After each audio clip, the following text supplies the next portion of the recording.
The Bible. Is it hard to understand?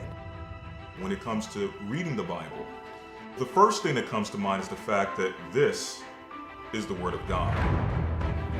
The seals have been broken, and the truth is here. And when we go throughout the scriptures, when we go throughout extra biblical records, we find that the language that God employed, that He used to create the heavens and the earth, was the Hebrew language.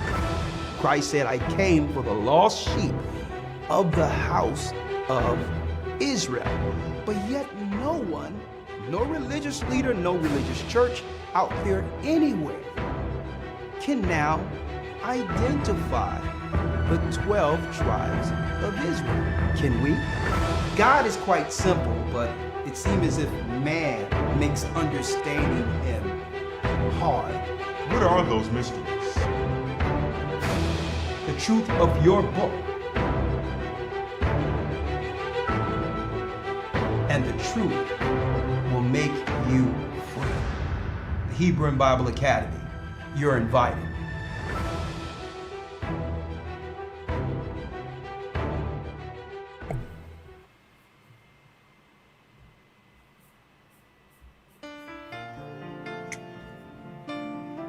To Zion. I was lost, but now I'm found. I'm a child of Israel. I heard the sound. You hear the sound. Please give me the strength to stand today. With my eyes towards the east, show me the way.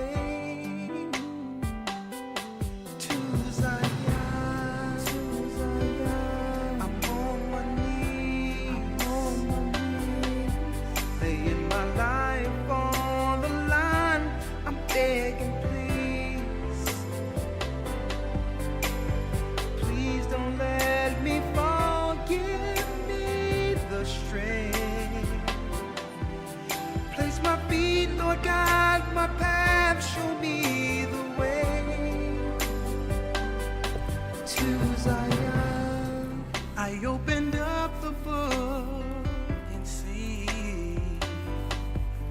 that the apple of your eye included me. Shalom, shalom. Hit the like button, brothers and sisters. And through the tribulation, I know I must stand.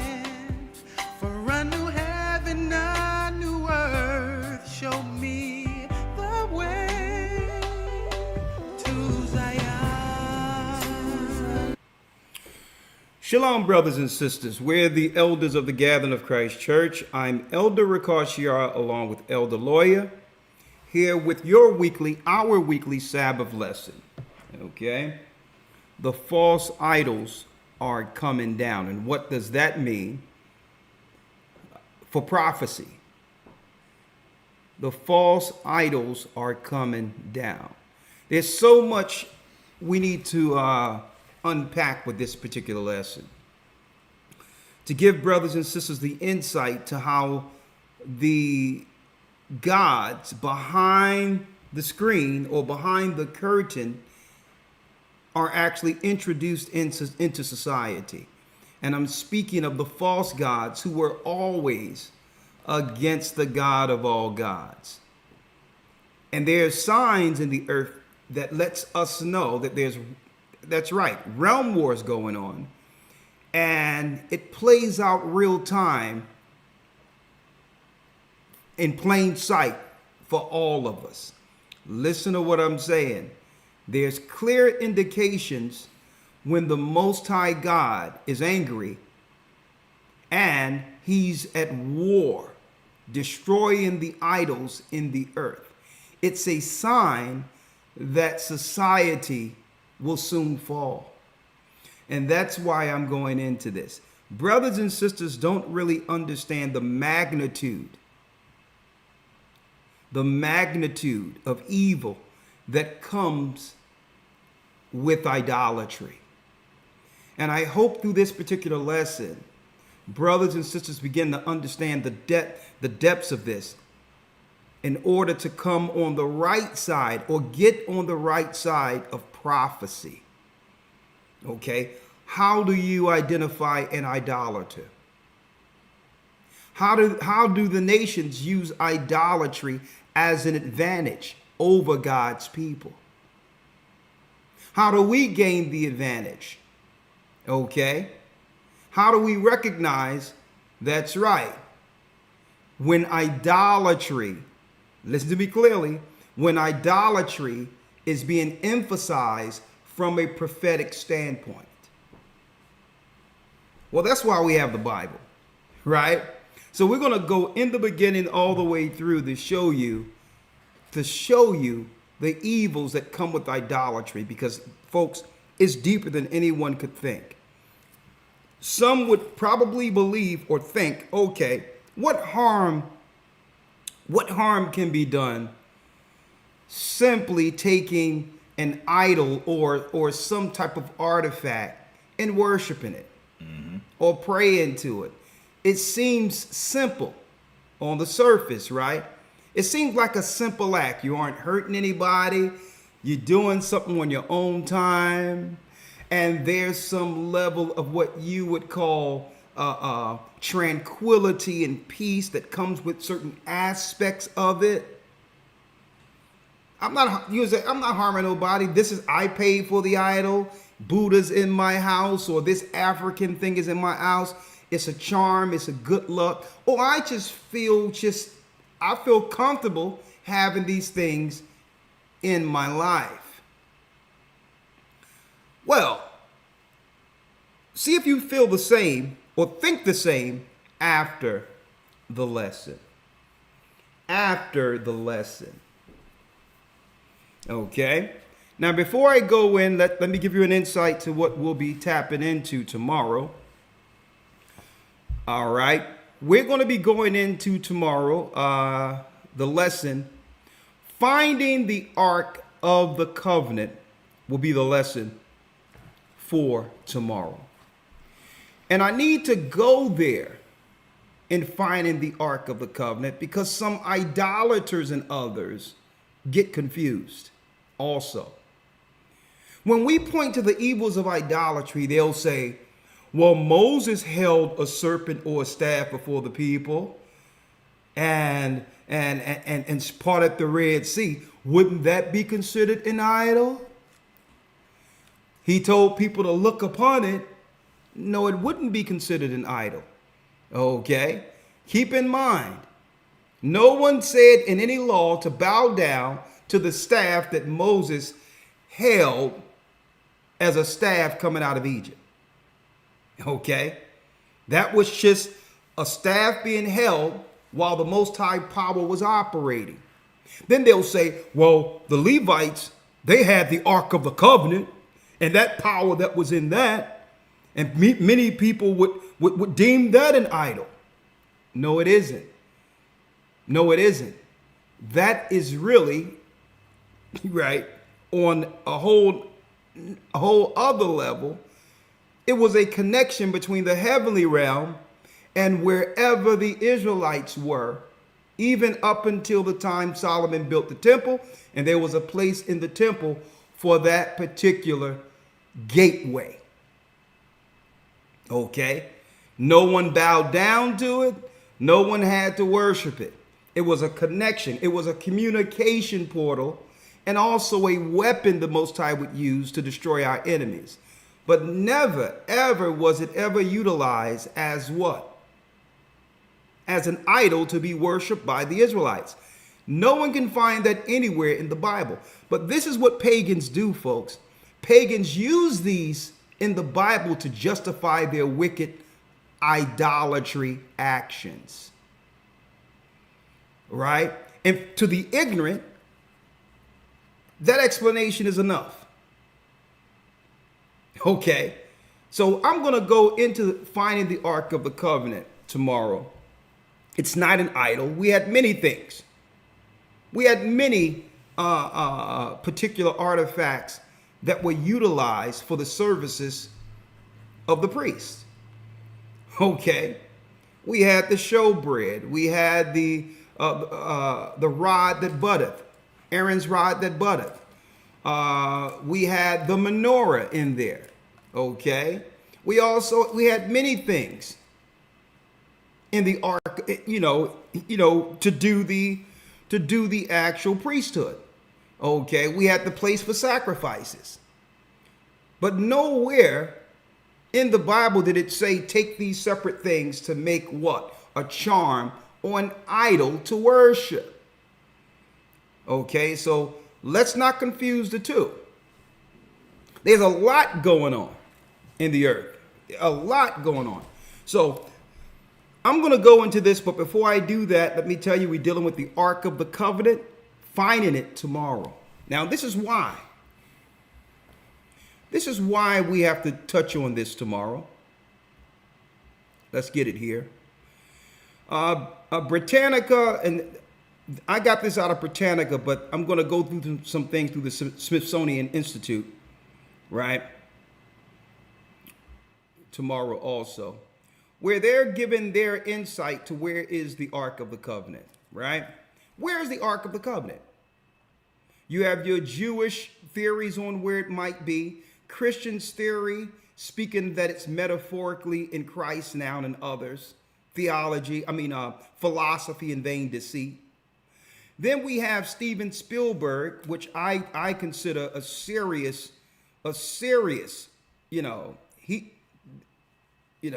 antichrist in certain, as far as I'm concerned, when it comes to the biblical exegesis we're coming from. This guy isn't right as far as I'm concerned, according to the Bible, and he would be the last person I would utilize to bring forth a production to find the Ark of the Covenant. With Raiders of the Lost Ark, folks, they muddied the waters even more. Y'all know the story. Indiana Jones, Harrison Ford, going on an excavation after connecting with some of these museums to find the Ark of the Covenant. Folks, they muddied the waters even more, claiming it was in Egypt. And then there was some theories that, as you can find here, one of the most well-known theories about the Ark, and again, it's a theory, is that it's linked to Ethiopia. The 14th century natural epic, the Kimbra Nagas, which is straight garbage. Let me put it that way. According to this account, Queen Sheba visited King Solomon in Jerusalem, and during the 10th century BC had a son by the name, by her, this Menelik character, right? Right? Had a son by him. On her journey home, their son named Menelik returned to Jerusalem. Once he was of age, although Menelik ultimately chose to go back to his mother, Solomon sent him with a company of Jewish Scythians. But unbeknownst to Solomon or Menelik, these companions frustrated about leaving Jerusalem, decided to take a souvenir of sorts, the Ark of the Covenant. It was too late for Solomon to retrieve the sacred vessel.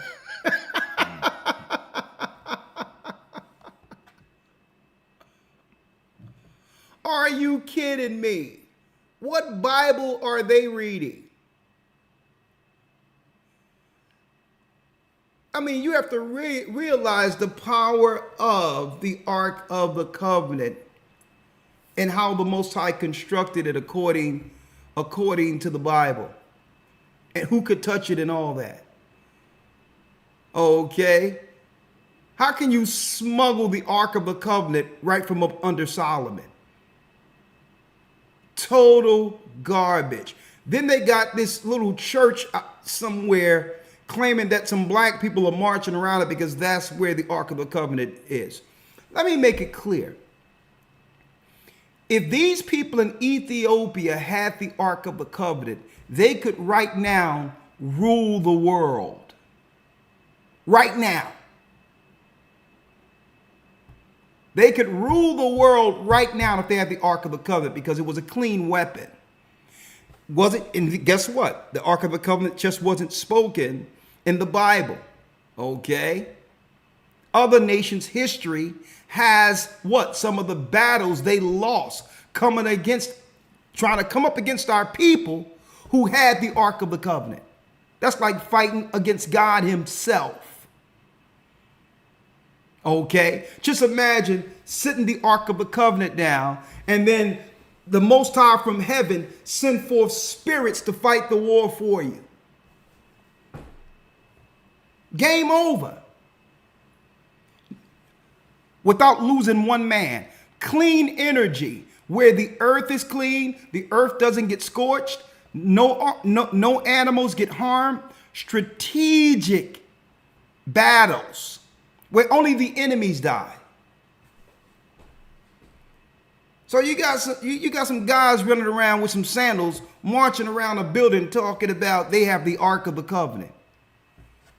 Come on, man. Be very careful when you hear about these Ethiopian lies that are out there. Okay? Those are some of what the Bible calls fables. And they utilize that to misdirect while they continue to do what? While they continue to pose as us. They have us on a wild goose chase to Ethiopia. Every time we talk about our people being the children of Israel, black people and others, North American Indians, and they are. The Hawaiians, and they are. The Bliqua Taínos, the Dominicans, and they are. Every time we talk about this, the Haitians, and they are. The Negroes in America, and those in West Africa, they are. South Africa, they are. Every time we talk about this, they pull Ethiopia out of their orifices, as if they care about Ethiopia. None of our people don't even realize why they invoke Ethiopia in every conversation. You think they care about Ethiopians? Oh yeah, there were black Israelites. There was black people who followed Judaism. A matter of fact, Moses had an Ethiopian wife. I'm like, why do they keep bringing in Ethiopia? Oh yeah, the Ark of the Covenant. I heard there's some rumor that the Ark of the Covenant might be in Ethiopia. And none of you ever asked, you never really asked the hard questions. Why these people keep talking about Ethiopia when we're saying we're the Israelites who aren't Ethiopian? Well, number one, they understand that our people don't do any research when it comes to the tables of nations. Okay? Is there a diaspora who went into Ethiopia? Absolutely. But the national origin of Ethiopians, folks, are Hamites. So if we begin to believe that Ethiopians wholesale are Israelites without the knowledge, they can now state claim as the people being from the seeds of Shem. Edomites are Shemites. Ethiopians aren't even in the family of Israelites. That's number one. Another Hamitic trick to have us doing what? Chasing our tails while they take the bag. That's number one. The other thing we have to look at is what? The history and time period they started pushing Ethiopia. During the so-called restoration back to Israel, folks, that's right, like every country, that's right, every country needs a what? A service class or a subclass. So they weren't going to tell our people in America, yeah, you're the Israelites, come on back, this is your land.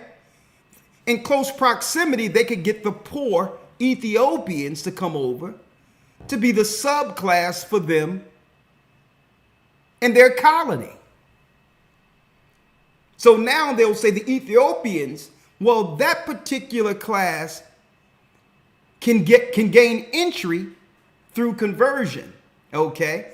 Because we as a people verify their ethnicity. We verify them, but we're not going to accept you. Therefore, now they would have a subclass close to the land to work for the colony. Straight up. So the whole deal is never go through for the Ethiopian lie. Do we have people who are dispersed in Ethiopia? Absolutely. Was Haile Selassie an Israelite? Absolutely not. He was a Hamite.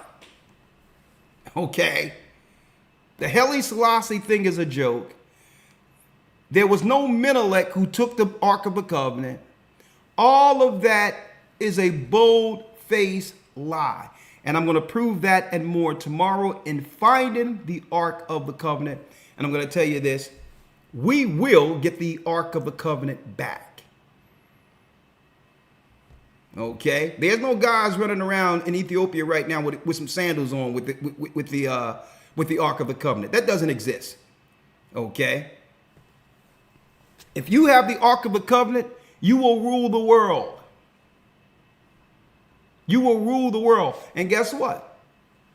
Are they looking for the Ark of the Covenant?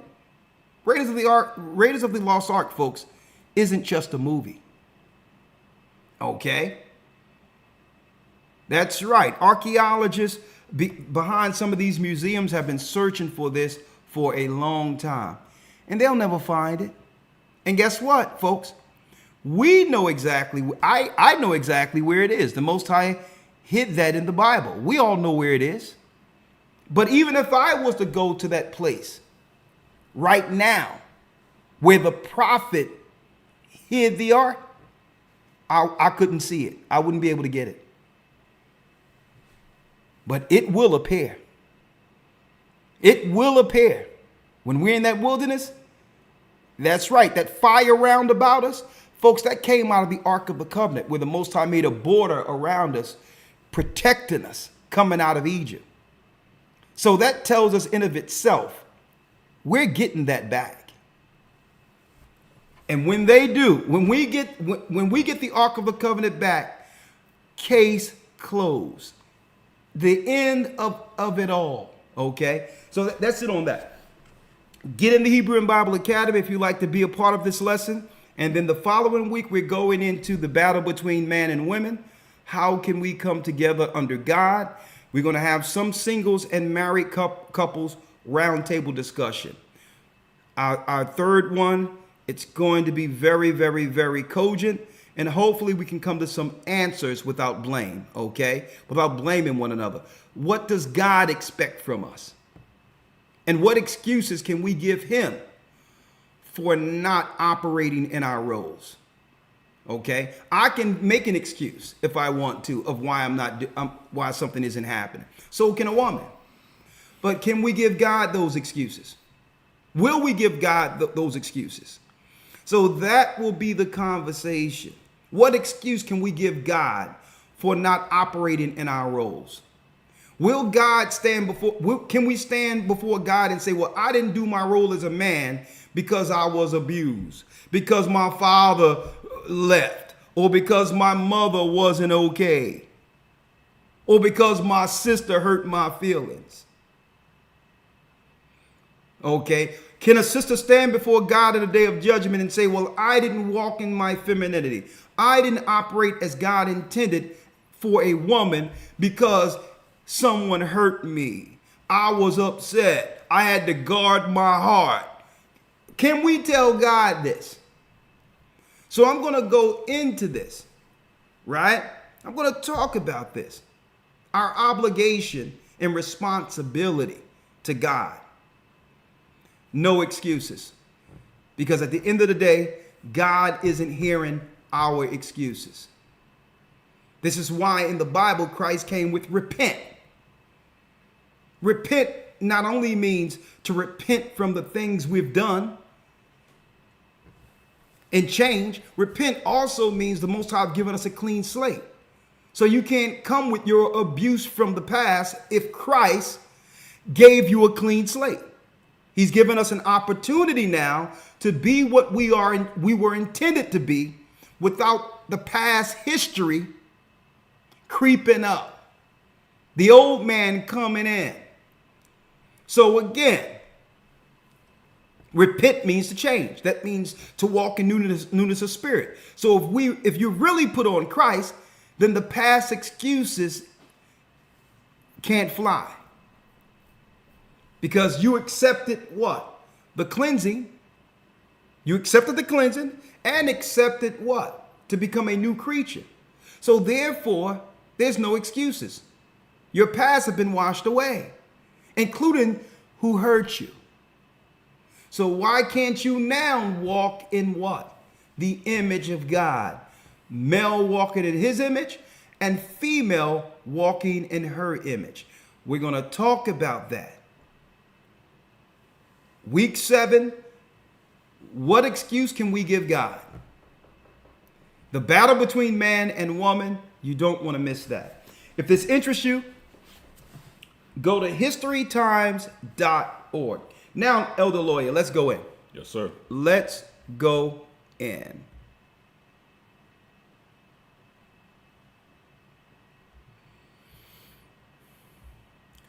A few things have been happening in the news.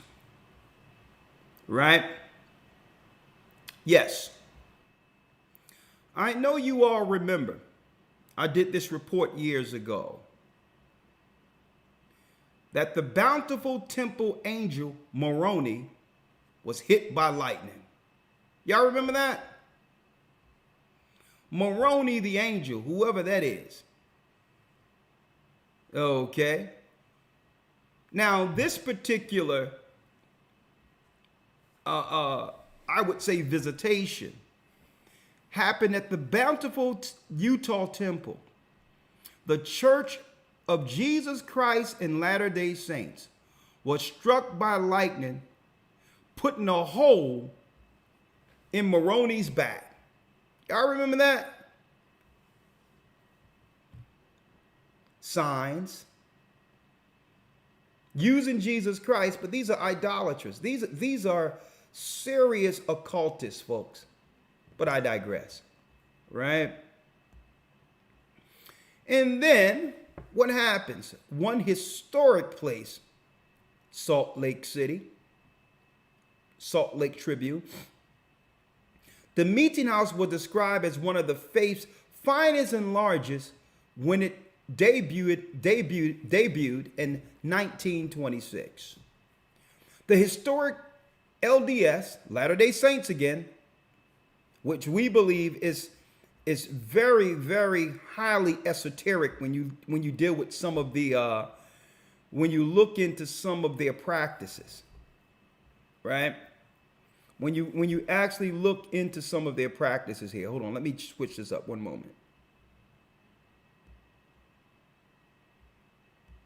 When you look into some of their practices, cracked and battered by 2020 earthquake, faces a future rubble. It will be torn to stone.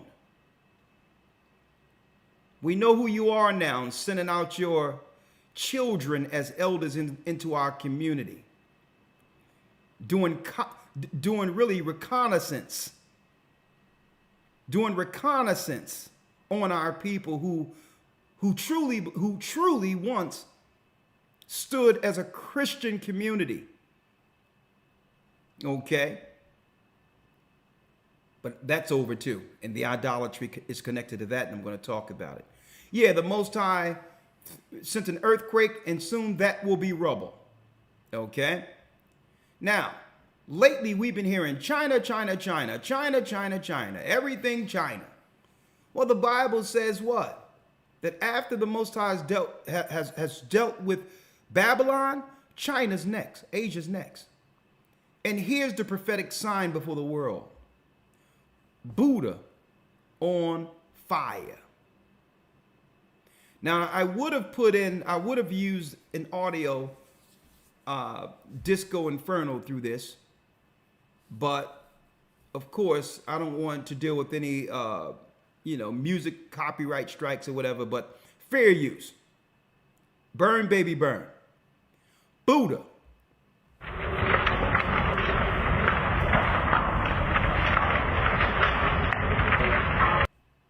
a fire consumed a giant Buddha in major temple.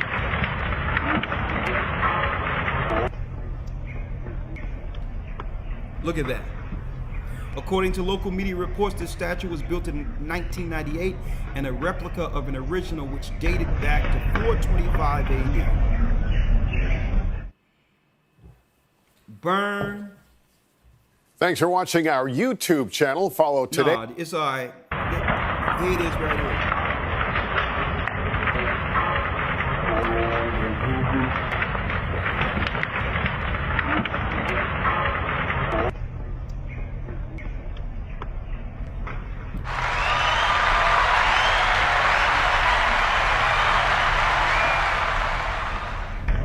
Now, some people might ask, well, what's the big deal?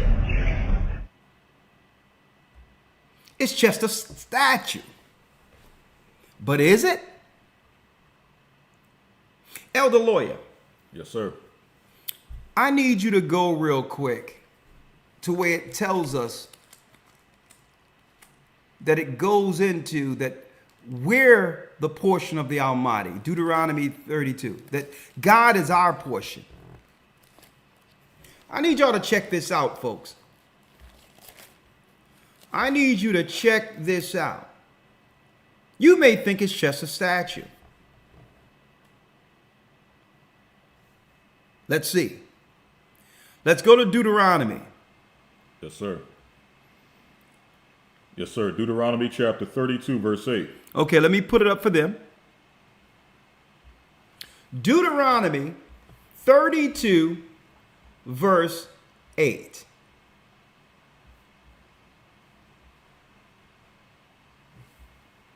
Read it. Yes, sir.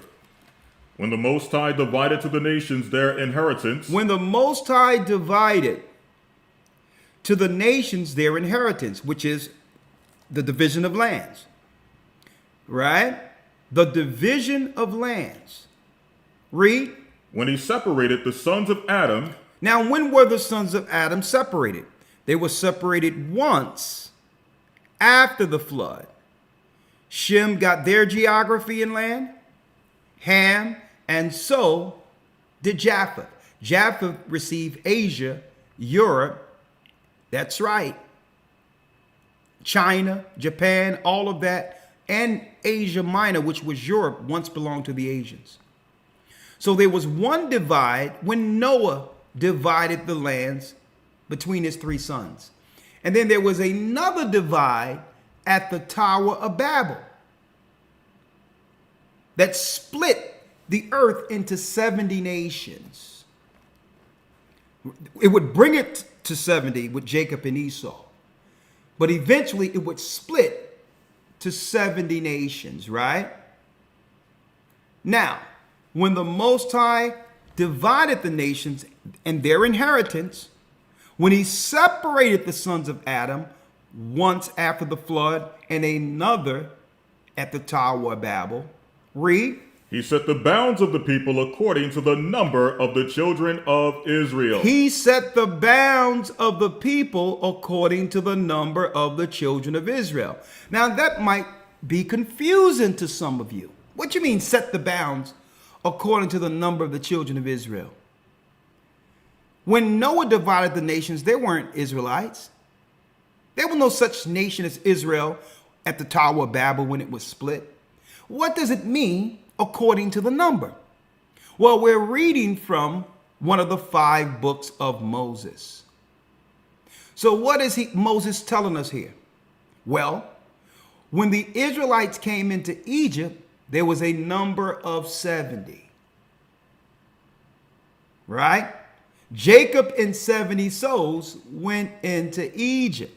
So he's using a number during his time that all could relate to. Concerning what? The division of nations. When the Most High divided the nations in their inheritance, when he separated the sons of Adam, he set the bounds of the people according to that number 70. Right? But there's a higher understanding of this in the Septuagint. Let's read in the Septuagint An older version of the Old Testament, which was translated out of Greek,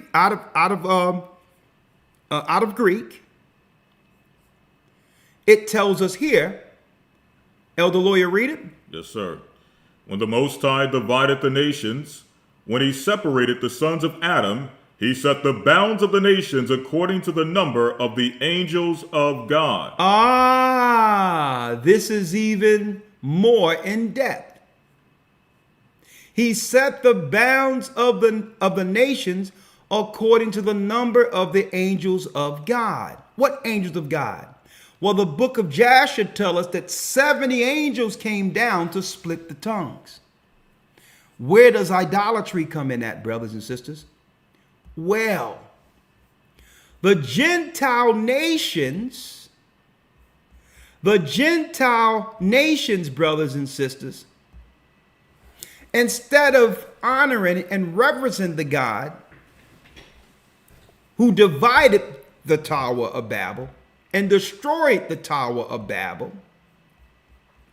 the nations began to turn these fallen angels into idols to be worshipped. See? Now you're getting the what? The origin of idolatry. Right? The angels came down, was sent by God to do what? Stop the evil on the earth. And you would think the nations would have served the God who sent the angels. Well, no. The nations began to make idols after the angels who came down, disrespecting the God of Israel. Idolatry is disrespect. That's one level of it, right? But let's go back to Deuteronomy. So you might think these little idols you have in your house or around are innocent, not realizing the spirits behind them. These are vessels for demon possession. And I'm going to go there in a moment. Because spirits, jinns, lie dormant in what? In earth, water springs, rock. So idols were utilized so that spirits could do what? Have temporal places in people's home until sin arise, and then in that home, they can now grab a person. Idols, that's right, folks, idols were housing spirits. Priests would pray over these idols so that they could have a place, so these demons could have a place. And then a person will go, that's right, he'll go to the knick-knack shop or go to one of these ridiculous African festivals and go grab something, not realizing a priest opened a doorway. So in agreement for these spirits, fallen angels, jinns, and demons, the priests get gifts to be able to see and do certain things, but in return, he give, that's right, the dark world and the spirits from them hosts. People that they could utilize, play with, or even destroy. So you will go to a Doom Day, like in Philadelphia, a festival. Go to these African festivals, and you go grab this idol that you think is cute. Okay? You think it's nice, and you have a little Asian music playing behind it in your home, and you think it's all good. And there's a demon waiting to take hold. Let me tell you, I celebrated when I seen the Most High destroying these idols, because I know spiritually what's behind it. Right? Let's go Deuteronomy 32:8 again. Let's read that. Yes, sir. Deuteronomy 32, verse 8. Come on. When the Most High divided to the nations their inheritance, when he separated the sons of Adam, he set the bounds of the people according to the number of the children of Israel. That's 70. Read. For the Lord's portion is his people. The Most High's portion is his people. So it was meant for God's people to serve the living God, the God who created the angels, and not do an end around by disrespecting him, by worshiping fallen angels, fallen gods, and their offspring. All right. So this was a way Satan could do what? Create a go-between us and our God. Now, of course, Satan would create this because why? All of the fallen spirits are automatically subjected to him. So if you follow the idols who are subjected to him, you are now under his will. You got that? You're under his power now. And this is why God said, Israel, stay away from the idols. It's a form of control. Under the spirit of invocation and order according to their witchcraft. If you bring their idols into your home, if you worship them, you're now subjected to the priests of Satan, who can now use that indirectly to control you. For the Lord's portion is his people. Read. Jacob is the lot of his inheritance. Jacob is the lot of God's inheritance. See, we belong to him. I don't care about your Buddha stories. I don't care how much tranquility and peace that gives you. Okay, even the tree of good and evil had good in it. I don't care how many Asian flutes you play behind your Buddha. I don't care how good the incense smell next to your Buddha. There's a demon behind it. There's a fallen angel behind it. Know your quote unquote religious history. Idols were always used as a go-between to separate mankind from the Creator. It's dangerous. Has always been dangerous. Let's go to Exodus 23.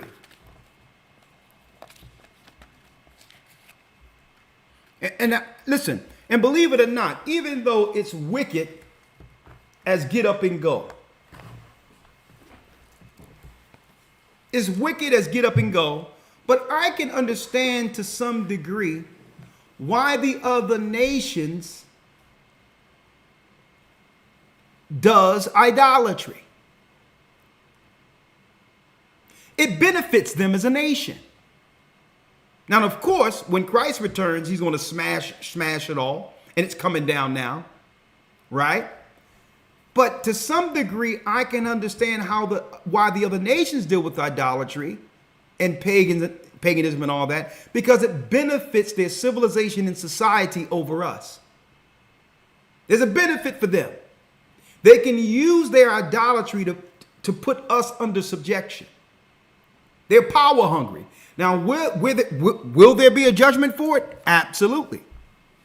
But all in all, for the life of me, I don't understand why our people do it. It has never benefited us. Idolatry have never benefited us, folks. And I need you to think about this. Why do you think there's so many different religions in our community? Why do you think that? You can't go into one of these rural communities where it's predominantly white people and see a Buddhist temple, an Islam temple, a Hindu temple. We're being inundated with idolatry, and it's intentional. An African temple, it's intentional. So can't you see that they've weaponized the dark arts against God's people? They've weaponized the dark arts. The dark arts is bringing a demon into your home without even recognizing it. Idol.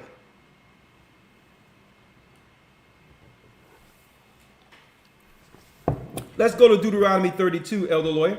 And let's start at the 20th verse, if you will. Yes, sir. The book of Exodus, chapter 23, verse number 20. Yes. Thank you. Yes, sir. Behold, I send an angel before thee to keep thee in the way, and to bring thee into the place which I have prepared. Hold on, let me get it here. 23 and what? And 20. Thank you. Yes, sir. I appreciate it. Now, since we understand angels came down, right? Doing the Most High doing the Most High's bidding, separated the nations, right? But Abraham and others understood it was our God behind the destruction of the Tower of Babel. Abraham wasn't going to look at those angels who came down and did that and say, you know what? Let me make an angel to Moroni. Let me make an angel to this guy and this angel. This is how witches and warlocks operate, folks. They worship each angel or spirit within nature. They hide it by calling it, I'm a naturalist. I worship, our religion is nature. We worship the springs and for the rain and for the sun and see that? Well, what they're not telling you, all of these were originally in angelic form. These are angels they worship. So when you hear someone say they're a spiritualist, oh, you are a priest or priestess for demonic activity. You are a go-between. You are a doorway between the dark world and this world. Oh, no, it's about nature. And they're sitting there looking at you, not blinking. It's about nature. The demon have already took host. No. What they're not telling you is what? The secret rituals and rites they do in private to these different spirits. And of course, the spirit will do a few good things for you. They'll throw you a carrot. They'll give you a few things. But at the end, your soul is required. See?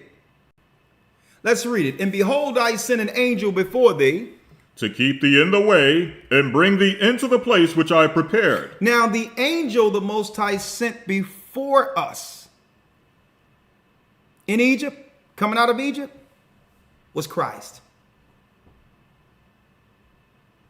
That was Christ. People say, what? Yeah, folks. You have to realize angel comes from the word El, power. Well, Christ was the highest power in heaven at this time. The intercessor, the messenger. I know people saying, hold up, man. What is this guy Elder Ricard is talking about here? Christ? During the time of Moses? Let's break it down. Elder Lawyer, let's get the precept here. You're going to learn today. And check it out. Even Christ, when he came on the earth amongst the disciples, when they asked, well, how do you pray? He didn't say, oh, pray to me. I come to do the will of my Father. See? He said what? This is how we pray. Our Father, which art in heaven, hallowed be thy name. Thy kingdom come. The Most High's kingdom coming. Thy will be done on earth as it is in heaven. Heaven is coming here. My Father's kingdom is coming here. It was man who turned Christ into an idol because they was used to operating. That's right, folks, in worshiping fallen angels since the Tower of Babel. Christ never said worship him. Let's break it down. Yes, sir. Let's read it. And we going back to Exodus, chapter verse. 1 Corinthians 10 and 1. 1 Corinthians 10 and 1. that angel was Christ. How do we know this? Read. 1 Corinthians 10, verse 1. Come on. Moreover, brethren, I would not that ye should be ignorant how that all our fathers were under the cloud. All of our fathers were under the cloud. This is the Israelites coming out of Egypt. This is an Israelite by the name of Paul explaining what happened to our forefathers coming out of Egypt. I would not that you should be ignorant how that all our fathers were under the cloud. Read. And all passed through the sea. And we passed through the Red Sea. And there's proof, archaeological proof that happened. Okay. I'm going to be going into that in this academy. Read. Verse 2. And were all baptized unto Moses. We were all baptized unto Moses. What does that mean? That means we had to go through water to be saved. The Most High moved the waters, 2 walls, and said we must go through water to be saved. Like manner, we must come through the baptism of Christ to be saved. Anyone is telling you that the baptism isn't a prerequisite for the kingdom of heaven are from the pits of hell. They're the devil's agent. If they're telling you that you can choose whether or not to do it, they're evil. How many people would have made it if they stayed on that side of the water where Pharaoh was? It was no choice. Either you go through the water or die. Like, well, I don't necessarily have to, follow Moses through the water, right? There's a choice. There's a chance I can still live if I stand right here. Right? What about this? It's just water. It's just water. Trying to downplay water when all of life came out of water, including the earth. Oh, it's just water. It's just a bath. Downplay it. Well, why did Christ take a bath before John the Baptist? So when these devils try to downplay Christ's first work in the earth, where even the Most High had to co-sign by saying, this is my son in whom I'm well pleased, giving you the entry into his kingdom. The Holy Spirit was there, God was there, and Christ came out of that water, and it says what? This is my son in whom I'm well pleased. If you get a demon that's telling you that you have a choice to do what Christ did, you're dealing with an evil usurper. When you hear someone say that, run. Run. Well, what about the men? What about the men that was hanging on the cross next to Christ? Christ says, "Come into my kingdom." You see how they take the exception that proves the rule? Yeah. Okay, that's the exception. So if you are hung on the cross next to Christ and he say come into paradise, yes, you don't have to be baptized. That's the exception that proves the rule. As if he could come down and get baptized hung on a cross. And when you got to use these excuses to try to jump over what Christ requires, that lets you know you've lost. Why not just do what Christ said do? And we're all baptized unto Moses. Read.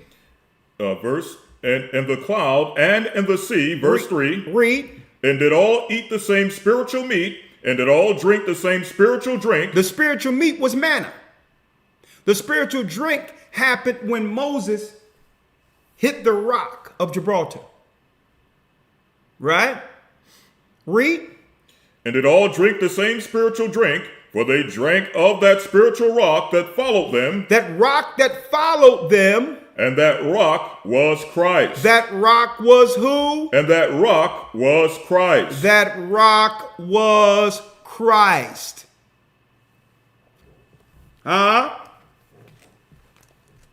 So understand this and understand it well. It was Christ sent to free the children of Israel from the throne. Okay? It was the Most High who sent Christ in this earth to guide us out, to tell Moses how to construct the Ark of the Covenant so that Israel would have what? That's right, a continual connection to the heavens on a daily basis within the earth. That was Christ saying, well, okay, I'm going to give you the ultimate communicator. Straight from the heavens, here's the Ark of the Covenant. Aaron, your sons, you hold this, and you'll be able to call us anytime from heaven. We're right here. We're right here. That was Christ. He was that angel. So all of you so-called Moses believers who claim that Christ isn't the Savior, well, guess what? Look at it clearly. Understand this. If you don't believe Christ was sent to lead Moses, you don't believe in Moses. Because Moses believed in him. Huh? What? Moses understood the power of Christ. Okay? Now let's go. The anointed. He was that angel. Let's go back. Let's go back. Exodus 32, Elder Lawyer. 23. I keep getting it backward here. I'm sorry. Exodus 23. Let's go down. What verse here? We're at 20. Start at 20. Let's do it. Yes, sir. Exodus 23, verse 20. Come on. Behold, hit the like button, please. Read. I send an angel before thee to keep thee in the way and to bring thee into the place which I have prepared. Read. Beware of him and obey his voice. Provoke him not, for he will not pardon your transgressions, for my name is in him. For my name is in him. My name is in him. Christ said, I came not to do my will, but the will of him that sent me. Representing what? Our Father, the messenger. Read. 22. But if thou shalt indeed obey his voice and do all that I speak, then I will be an enemy unto thine enemies and an adversary unto thine adversaries. Come on. For my angel shall go before thee and bring thee in unto the Amorites and the Hittites and the Perizzites and the Canaanites and the Hivites and the Jebusites, and I will cut them off. And I will cut them off. Now, all of these ancient nations of Canaan and others were known as what? Serious idolators. They used the dark magic that came with idolatry. Read. 24. Thou shalt not bow down to their gods. Now when we destroy these nations, you are not to bow down to their gods, because you're given the demon connected with the God entry. See? And now you become servants to the dark side. Folks, this is how it works. You become servants to the dark gods when the angels were made to serve us. They were made to minister to the image of God. Well, Satan twisted that. Through idolatry, it puts men under subjection to them. And men are willing to do it for what? For information. They're willing to become servants of Satan for information, for ingenuity, technology, understanding. Because what? It tells us that Satan is wiser than Daniel. The exchange is, I'll give you information in exchange for your soul. Steve Jobs, anybody? Steve Jobs, anyone? Huh? A matter of fact, I'm going to show that tomorrow. Steve Jobs went into India and made an agreement with a shaman. A shaman took Steve Jobs into the mountains of India and left him there overnight. And a presence of a spirit came to Jobs. This is quote unquote not alleged out of Steve Jobs' mouth. And once he left the cave, he had the information on how to make what? The iPhone. That would bring the whole world in subjection. It was an angel. I'm going to show that tomorrow. Thou shalt not bow down to their gods, read. Nor serve them. Nor serve them. Nor do after their works. Nor do after their works. But thou shalt utterly overthrow them and quite break down their images. And quite break down their images. Read. And ye shall serve the Lord your God, and he shall bless thy bread and thy water, and I will take sickness away from the midst of thee. Folks, why did God say that we are not to deal with these idols that were left in these specific areas? Why? If they aren't destructive, if they don't have a negative connotation connected with it, if it cannot be used to take a person down spiritually. So the Most High knew what was in these idols, the religion behind it. It's to what? Capture souls and make mankind their servants. So they indirectly put us under subjection through idolatry. And so the nations don't care. They love this. Why? Because if the Israelites do this, they won't just be subjected to the gods we've introduced to them. They'll become our servants too. See how slavery happens? This is why they've incentivized so many different nations to come into our communities, pushing bogus idolatrous religions, because they understand the payoff. The payoff is these people aren't just going to worship the gods we introduce to them. That's right. They're not just going to serve those gods. Since we introduce the gods by default, these people are subjected unto us. We're their gods now. We're their masters now. Indirectly, this is how the world have produced, that's right, generational slaves. Hence the reason why they hate the idea of an Israelite. An Israelite is saying, to Hades with your gods, to Hades with your idols. We serve the living God of all gods who will smash your gods and is now burning your idols. See? And that's a signal to them altogether, because it won't be before long. It won't be before long that the power they have through idolatry no longer has its strength over us. See? So they bring this stuff in, sage and crystals and different types of what they would call meditation.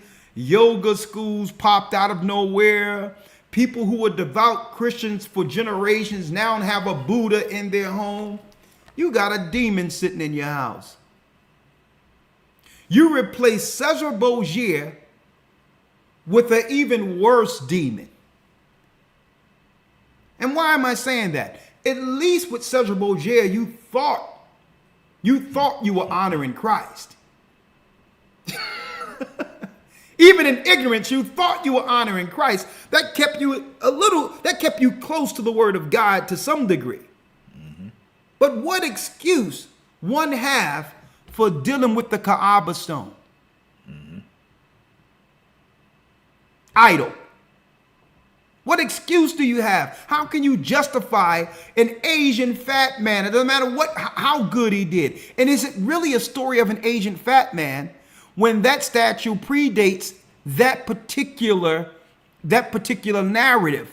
Thousands of years, that idol predates who they claim the story is made after.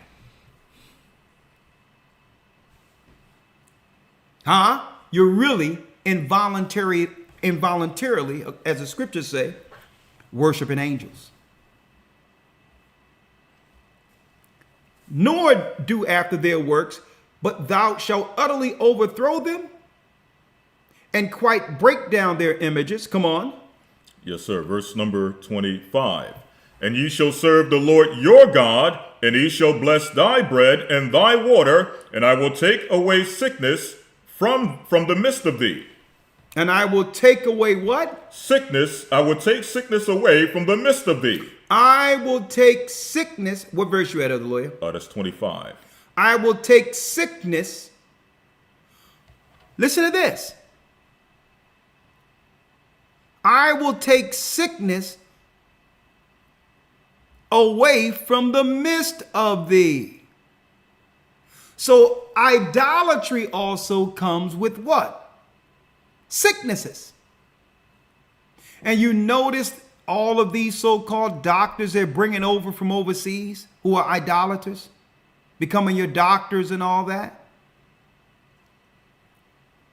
See that? You notice that? A multi-trillion-dollar business the healthcare industry is. Why? It's incentivized. Us becoming sick has empowered them. Have incentivized. They're incentivized with keeping us sick. They're being given all the pharmacies and all these others. The idolatry is the gift for them that keeps giving.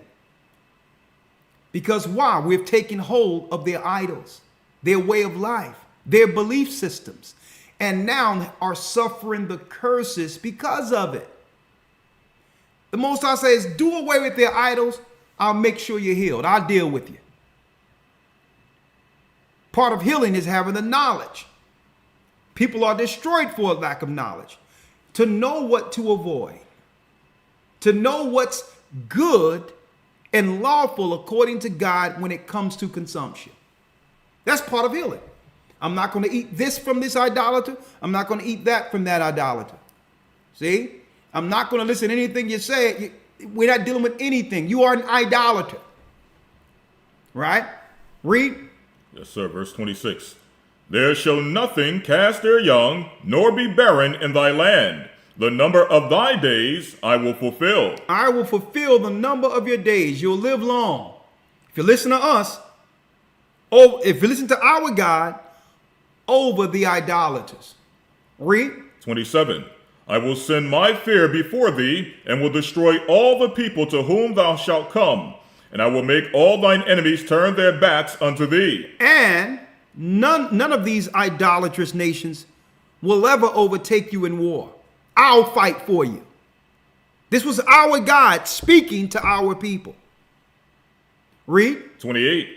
And I will send hornets before thee, which shall drive out the Hivite, and the Canaanite, and the Hittite from before thee. Come on. And I will drive them out from before thee in 1 year, lest the land become desolate, and the beasts of the field multiply against thee. Come on. By little and little I will drive them out from before thee, until thou be increased and inherit the land. Until thou be increased and inherit the land. Read. 31. And I will set the bounds from the Red Sea, even unto the sea of the Philistines, and from the desert unto the river, for I will deliver the inhabitants of the land into your hand. I will deliver the inhabitants of what? Of the land into your hand. Of the land into your hands. Read. And thou shalt drive them out before thee. What verse you at there?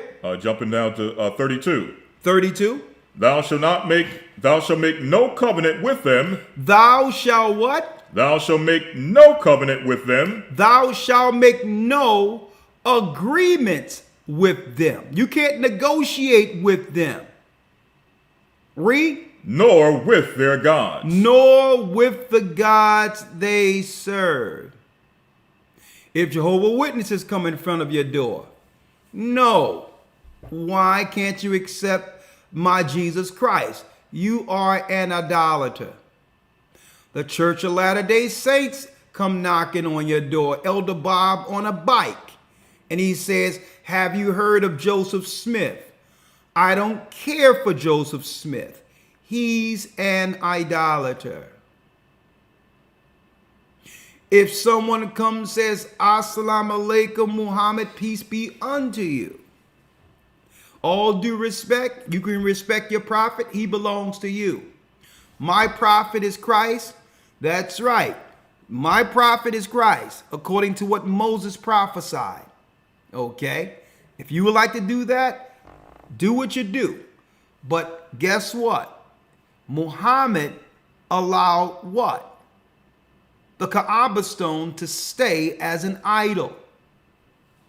So all due respect to you, we do not acquiesce to idolaters. I don't care if you claim that Abraham built a house there. I don't care what reason you claim to be there in Mecca. Okay? We understand the trick, the end around. Every time you bring your idols, our people go into slavery. We become subjects to you to build your empires every time you come peddling your idolatry to us. Thank you, but no thank you. That idolatrous actions are for your people. The Most High's portion is not like other people. We're the Most High's portion. We serve the living God. Okay? We serve the living God, so we're not like you. So if it's benefiting you, knock yourself out. But that's not good enough for them, folks. They have weaponized religion using idolatry as an indirect way of putting God's people under subjection. They've weaponized it right in front of us. They've dressed it up. They have shined it up. They've made it look all good. And we just simple as a days old. Oh yeah, look at this piece of art. You know, let's go put it on my wall. And it's all, you got a mask that looks like a demon from the eighth hell, the eighth level of hell. And you sitting there with a mask from Africa with hay next to it, with a nose this big and a mouth frowning like this. And you sitting there with this African man. Oh yeah, this is the motherland piece right here. And you go hang Beelzebub on your wall.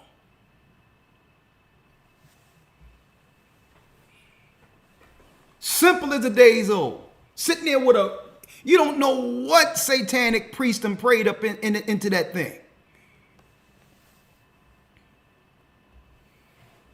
And then we introduce the Bible to give you the tools to be set free from all of this. Oh man, yeah, man wrote that, you know. You can't really deal with that. The Most High's given us, he's given us information on how to break free from these bonds and strongholds that have been placed on us from the other nations. Let's read. Yes, sir. 33. Yeah. They shall not dwell in thy land, lest they make thee sin against me. Because when they bring these idols, it comes with an ideology to sin against God. All of these Gentile religions, when they come with these idols, they have something negative to say about the Bible. You mean to tell me all this good stuff in the Bible, you have nothing good to say about it? Every time they come with these, that's how you know it's evil. Everything they come with throws shade against the Bible. If it's right and correct, why does it come with you throwing shade against the Bible? Why? Because you know the Bible can identify your true intentions, your deceit. Thou shalt not dwell in thy land, lest they make thee sin against me. For if thou serve their gods, it will utterly, surely be a snare, a trap unto you. Snare is a trap. This is an indirect way of trapping us. I keep using the example of Tina Turner. Grew up in the church, sung in the church. She had a rough life coming up. She meet Ike Turner. Okay, their relationship go awry. Okay. Some relationships, aren't perfect. Relationships aren't perfect, whatever the case might be.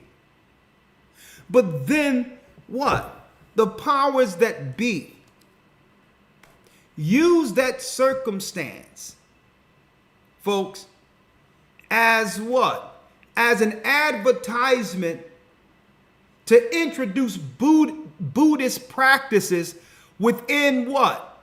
A predominantly Christian or people who believe in Christ community.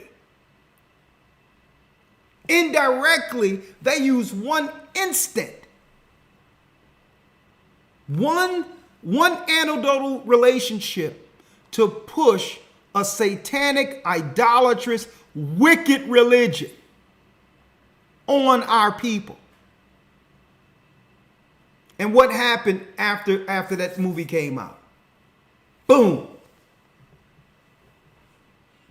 Those people converting from the Bible, leaving the Bible in droves, began to, and a lot of women in particular, began to cleave to Asian ideology. They just used that as an advert to circumvent those who once believed in Christ. As if turning to Buddha is going to give our women a Tina Turner outcome. And now look. Check out how they did it. They used an instance, brought in a false god into the community and promoted it as something good. Because you must take the stronghold spiritually of a people first. You must bring them from up under the hedge of their God and have them latch hold to another God. And once you did that, it wasn't too long after that, a few decades, that the people who introduced the God would come to take over, to take the property of those their God put into subjection. See? The Asians were there the whole time. But they knew that we were predominantly Christian, Bible believers. And according to the spiritual laws, you cannot overtake a people unless they agree with your God. You can't overtake them. Because what? There's realm wars. Our God will fight against their lower gods. Realm war. So they used a movie and said, let's introduce Buddhists as a solution for black problems. Let's bring our God in first. A snare, according to the Bible. And then we began to take on Asian ideology wholesale. Buddha started popping up all in America amongst what was once a predominantly Christian nation. You took hold to their God, and now, that's right, the Buddhists have come to collect their people. See how it works? If you're under their God and they're the priests and priestesses, you are subjected to them. You're their servants now. Do you know they got an Asian running for mayor in Philadelphia?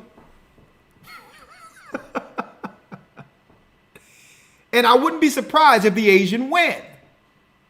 They've come to collect their people. This is the harm of idolatry and not realizing what God to serve. If you serve their God, you're subjected to them. So they're passing us around, folks. They're passing us around like an unkept orphan. One nation, one religion to the next. The Christian paganism passed us around and used us like a rag. And then they say, okay, we had enough of them. What you worship? Okay, bring in Africanism or whatever. Oh, no, that ain't going to work. That ain't going to work. Come on, bring in the Asians. Bring in Buddha. Here you go. We done wore her out. You can have her now in China. Then you got our people, yoga, Asian ideology. All these things were being pushed on talk shows. And now the idolaters have come to collect. They're going to collect your property. They're going to connect your finances. They're going to collect your person. You will serve them. Okay? Not me. Not me. Next one, other lawyer. Let's go to Deuteronomy, right? Exodus 32. Yes, sir. Right? Exodus 32. And what did our people do? Yes, sir. The book of Exodus, chapter 32, verse number 1. And when the people saw that Moses delayed to come down out of the mount, the people gathered themselves together unto Aaron and said unto him, Up, make us gods which shall go before us. For as for this Moses, the man that brought us up out of the land of Egypt, we wot not what is become of him. It says, now check it out. After all of the miracles,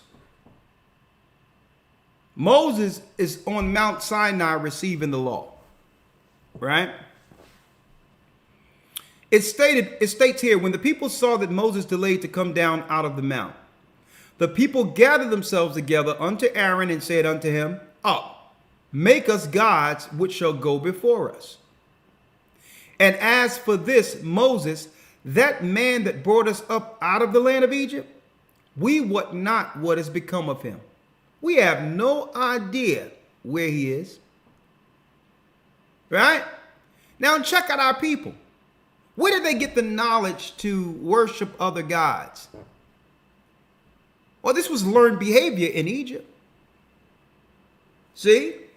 That was behavior. A lot of our people, there was some of our people as citizens of Egypt, idolaters. See? So when we came out of Egypt, they said, you know what? Let's make some of these idols we were used to worshiping in Egypt. Right? Now check this out. Read. Verse 2. And Aaron said unto them, Break off the golden earrings which are in the ears of your wives, of your sons, and of your daughters, and bring them unto me. And bring them unto me. Okay. Earrings. Read.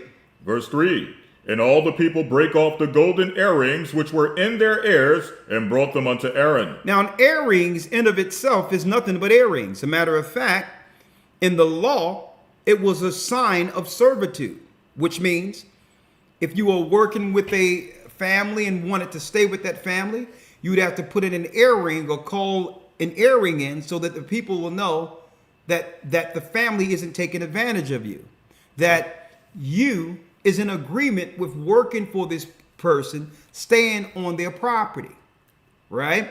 So now it says right here, and Aaron said unto them, Break off your earrings. Break them off and bring them unto me. Read. Verse 3. And all the people brake off the golden earrings which were in their ears, and brought them unto Moses, unto Aaron. Unto Aaron, come on. Verse 4. And he received them at their hand, and fashioned it with a graving tool, after he had made it a molten calf. And they said, These be thy gods, O Israel. These be thy gods, O Israel. Which brought thee up out of the land of Egypt. Which brought thee up out of the land of Egypt. Folks, and I have ancient books. I have some books over there showing the gods of the Philistines and gods of the nations. I got them over there. And guess what the name of this calf was called? Yahweh. The God of the Shashu. Yahweh have never been God's name. It's the name of the golden calf. It's the same calf you see on Wall Street or in any money district ruled by the people of Satan who are in rule. Established by the people of Satan who are in rule. Every place you see a bull, that's Yahweh. An idol in defiance of the true God of Israel. That's an idol to show the defiance against our God. And they have set up these bulls in every financial district, disrespecting the God of the Hebrews with that idol. Read. Verse 5. Come on. And when Aaron saw it, he built an altar before it, and Aaron made proclamation and said, tomorrow is a feast to the Lord. And tomorrow is the feast to the Lord. What verse is that? 5. Verse 5. Tomorrow is the feast to the Lord. Who's the Lord that they're making a feast to? Because Moses is speaking to our God. They're making a feast to who? Right here. Let me break it down for you. Right here. Hold up, here it is. Let me break it down. They're making a feast to the Lord. What Lord? Jehovah. The Jewish national name of God.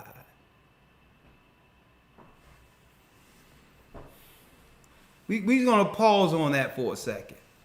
He's not our God. That ain't our God. Huh? Who's the golden calf? Why do you see a bull at every financial district in the world? Yeah. The idol that was made as a disrespect to our God who led us out of Egypt. Jehovah. Jehovah Witnesses, anyone? The Jewish national name of God. That's not our God.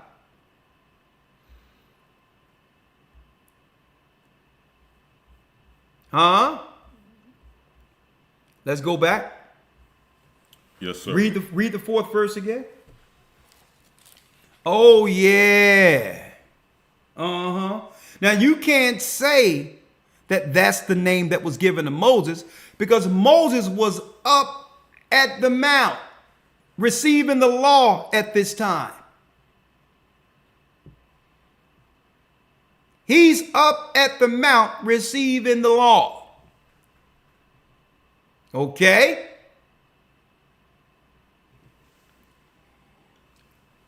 Receiving the commandments. Chapter, verse, Elder Lloyd. Exodus 32, verse 5. 32 and 5. Let's go. And when Aaron saw it, he built an altar before it, and Aaron made a proclamation and said, tomorrow is a feast to the Lord. And they rose up early on the morrow and offered burnt offerings and brought peace offerings, and the people sat down to eat and to drink and rose up to play.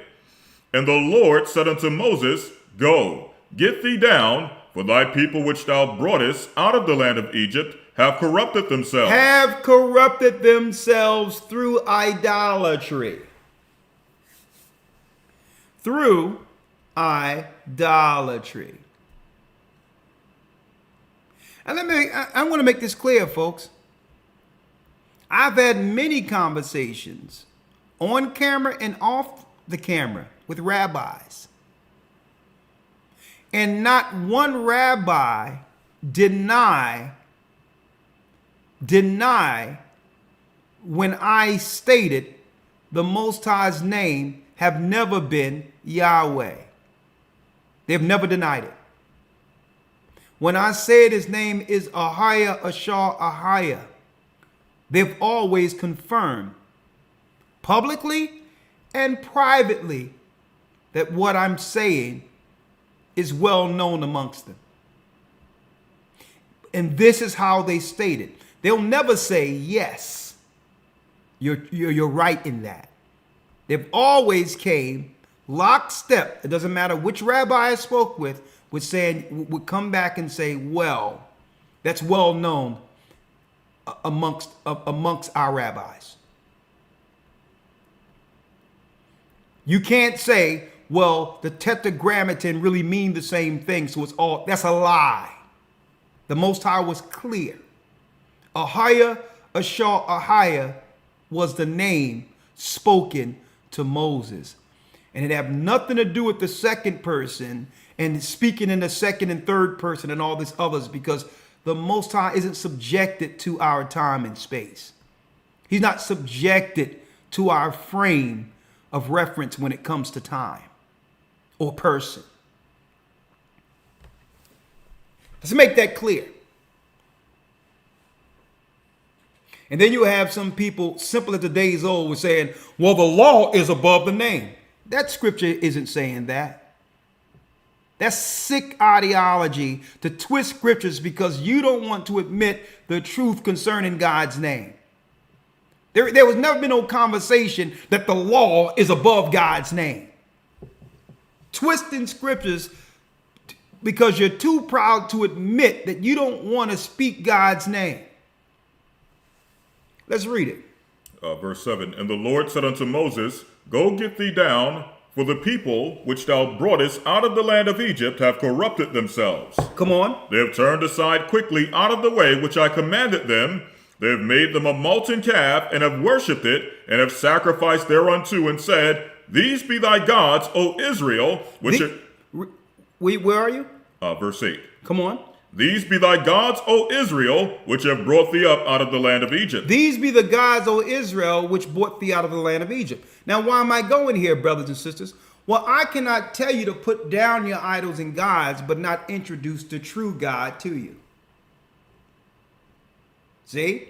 His name is Ahia. And guess what? There is no idol or image on earth that one could make to represent him. Okay? Idols are a clear indication of what? The gods or fallen angels the Gentiles worship. See, this is their communication to you that, yeah, I'm against your God. Okay? So when you see an idol, that's anti-God, anti-Christ. You see a bull in front of a financial institution, which is really a religious institution, if y'all don't know this. Those financial institutions are ancient religious institutions to control societies through commerce. It's part of the governmental system. If you see that, you're seeing an anti-God idol. If you see a Buddha, they're communicating to you that they hate your God. That they hate your God. Anytime you see these idols, those are messages. Let's get it real quick. Psalms 56 real quick.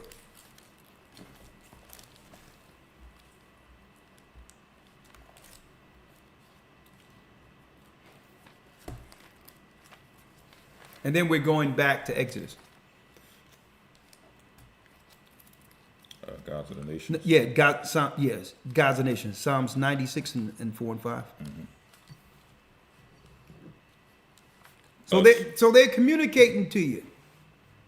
And the Bible tells you our people are destroyed for a lack of knowledge. I mean, we're so easily tricked or deceived against ourselves.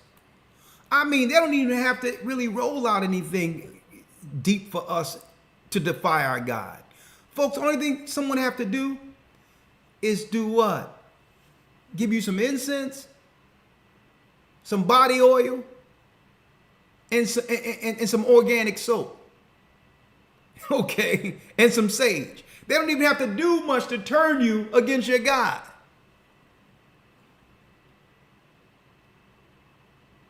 Incense, oil, and shea butter,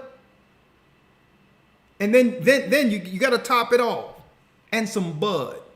See, they need the drugs because that's the gateway that will allow the demon to come in and say, yeah, don't you feel good? Isn't it right now? Isn't this the God you should serve? That's how they do it, folks. They don't even, I mean, man, we're bought for cheap. And the Bible tells us that the nations don't even have to do much to have us sell out against our God. That's why even when I walk down the street, Susquehanna Avenue, I'm walking down the street, North Philadelphia, and you can't even get halfway between Dolphin and Susquehanna without 5 separate guys with some incense trying to roll some incense, trying to roll some oil on you. By the time you're at the end of the block, you smell like 30 different fragrances. Hey man, you want to check it out, Gypsy Love. Yeah. I want you blue. We sitting there, we renaming our own oils, walking down the street, and people trying to like, brother, listen. I'm gonna tell you right now. I don't know the guys you praying that stuff to. Do not roll that stuff on me. Oh, I just want you. Then Gypsy Sideways Blue, the Egyptian Nile. Do you want some? No. You should walk between Susquehanna and Dolphin. By the time you get to Diamond Street, you smelling like a boutique. What they call that? Bath and Body Workshop. You smell like a Bath and Body Workshop by the 2 blocks down because they sitting there with these long dresses on trying to put perfume on people. No.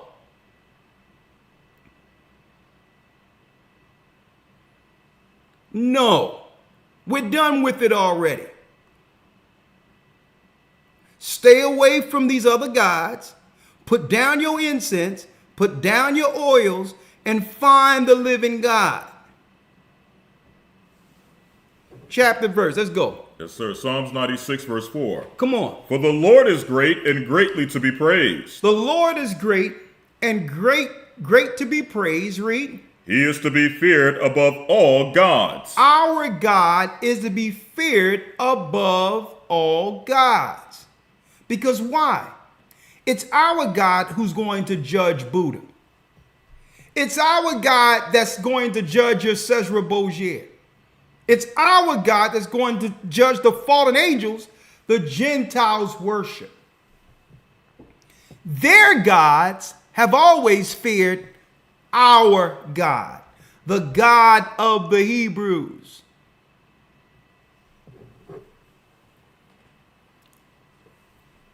See? So no, I'm not going to go low and deal with the Gentile gods. What benefit those gods have ever done for us? It was our God who delivered us from Egypt. It was the God of the Hebrews, Ahiah, who sent Christ to deliver us from Egypt. So why am I going to go low with the Gentiles who have always hated our God to worship their low religions? And that's including Egypt, that's including Asia, and that's including Africa's spiritualistic religions also. Think about it, folks. The other nations is showing the benefit given them worshiping their gods. They rule. They're in power. They're in power. So we have nothing. We have nothing to show for worshiping their gods. And we'll never get power worshiping their gods. That's the whole point. Our power comes from what? getting back to our God. Their gods empower them as people. Think about that. We have never benefited following their gods. People talking about we need to get back to hoodoo and African spirituality and all. I'm like, listen, our economy and what's going on with us as a people financially tells us that none of this is working. When we were under our God, we had our own nation. We had our own country. We had our own military. We had our own finances. We had our own nation. And the Gentiles feared us.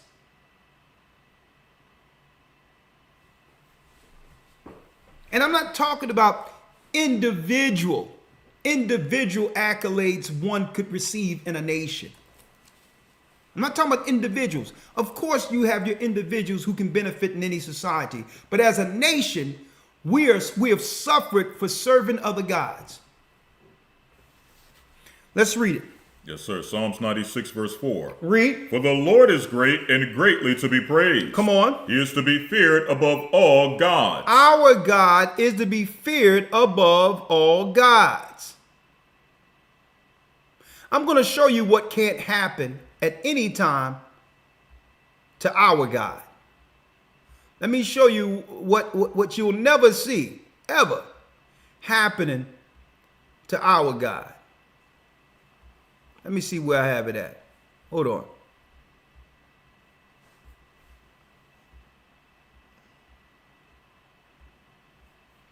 Let me see 1 second.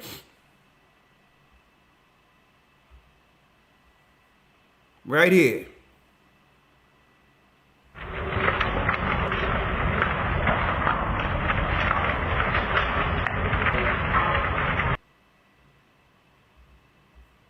You'll never see nothing like this happening to our God, folks.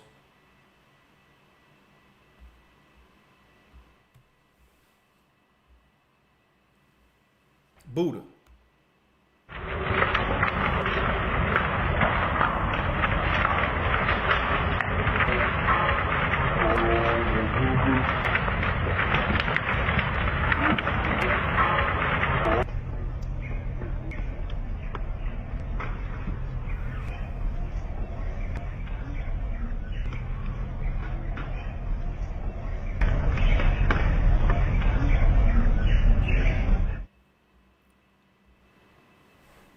No way. Thanks for watching our YouTube channel. Follow No, we good. Right? Read it again, Elder Lawyer. Yes, sir. For the Lord is great and greatly to be praised. He is to be feared above all gods. Our God is to be feared above all gods. Above all gods. The God of Israel is to be feared. Read. Verse 5. For all the gods of the nations are idols. All the gods of the nations are idols. So when you see an idol, it's a messaging. That's messaging from the Gentile nations who have conspired against us. We're here. We're here to destroy the people of God. That there's a spiritual war going on. Us against your God, and by default you are an enemy of our people. They're messaging to you. And every time we go buy an idol to them, guess what, folks? We're showing ourselves as an defeated nation. Every time we go into one of their shops and buy something that buy one of their idols, they're saying, okay, we've defeated the children of Israel. We've taken the children of God. Go ahead, take your little idol back, because I got a little demon in there with it, and it's going to cause all types of havoc in your home. Okay, read it again. Psalms 96 and 4 through 5. For the Lord is great and greatly to be praised. He is to be feared above all gods. Our God is to be feared above all gods. Now, what is it called? In essence, it's called spiritual fornication. Let's get that, elder lawyer. The devising of idols. The devising of idols. Now, pull out your apocryphas here. Your King James Version apocryphas here. Chapter and verse, elder lawyer. Straight to the point, Wisdom of Solomon 14 and 12. Wisdom of Solomon 14 and 12. Hold on, let's get it for him. Wisdom of Solomon 14 and 12. Read it. Yes, sir. For the devising of idols was the beginning of spiritual fornication. The devising of idols was the beginning of spiritual fornication. You see that? That's like a man's wife going out dealing with another man. See? And you notice, folks, these idolatrous religions which are identified through idols. Do you notice that people from the alternative lifestyles more so turn towards the Asian religions opposed to religions or the Bible religions that shines a light on their sexual behaviors? You notice that?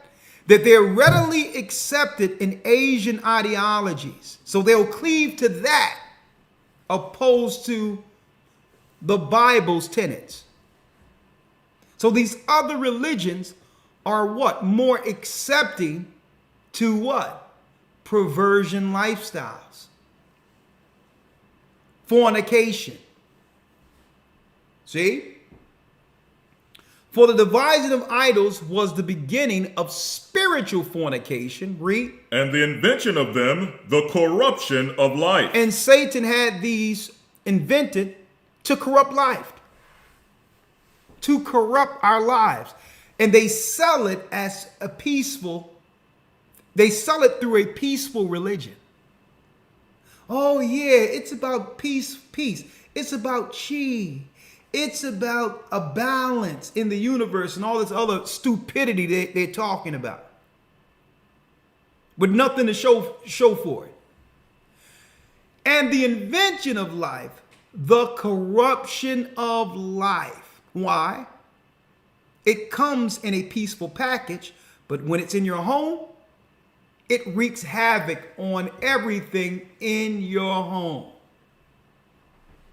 Arguments ensue, fights, disagreements. All of these come from these idols, folks, and the ideology that comes with them. Demonic activity. Read. 13. For neither were they from the beginning, neither shall they be forever. For by the vainglory of men enter they into the world, and therefore shall they come shortly to an end. And therefore they shall come shortly to an end. Read.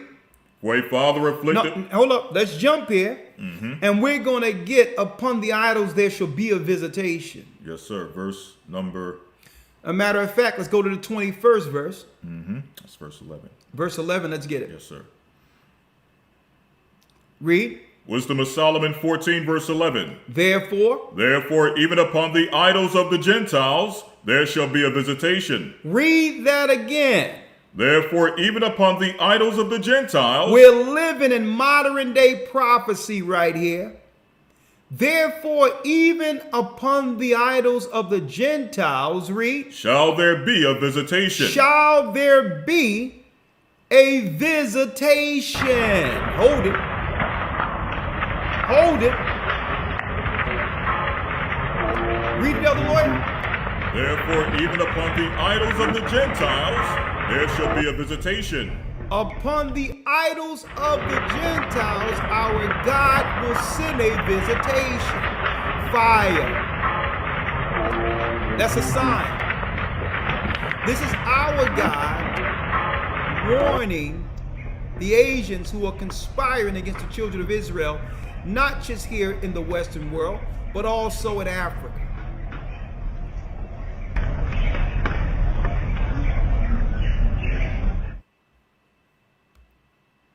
Upon the what? Read it. Therefore, even upon the idols of the Gentiles, there shall be a visitation. There shall be a visitation, and it's our God sending a sign to us, folks, that these idolaters will be dealt with.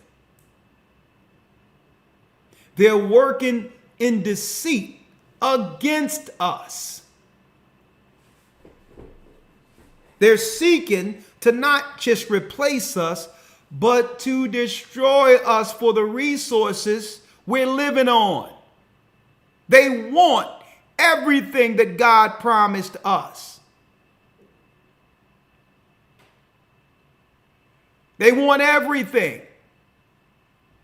I need y'all to think about this. We built America. Literally.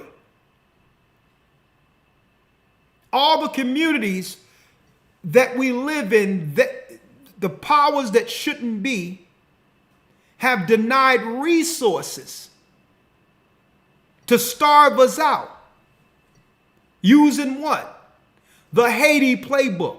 We're just going to just let them coexist without any resource until they destroy themselves. I can go into Philadelphia now and walk down the street on the block I lived on, and I can show you the same hole in the ground I jumped over at the age of 4 years old. To me, it was an obstacle at this time because it looked like a big chasm, a crack in the ground.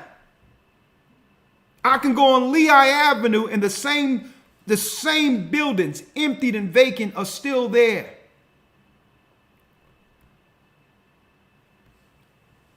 The resources, we built the country, paid taxes, fought in wars, and they will not give our people any resources to survive. And then on top of that, they've incentivized the other nations, Asia in particular, to finish what they couldn't, to take us out and to circumvent us, to actually steal and take any areas we have left as a people. And folks, this is what I'm telling you, folks. You don't understand the depths of spiritual fornication when it comes to us accepting their idols. It's warfare. The more we cleave to their gods, the more we'll die by the hands of Satan's servants.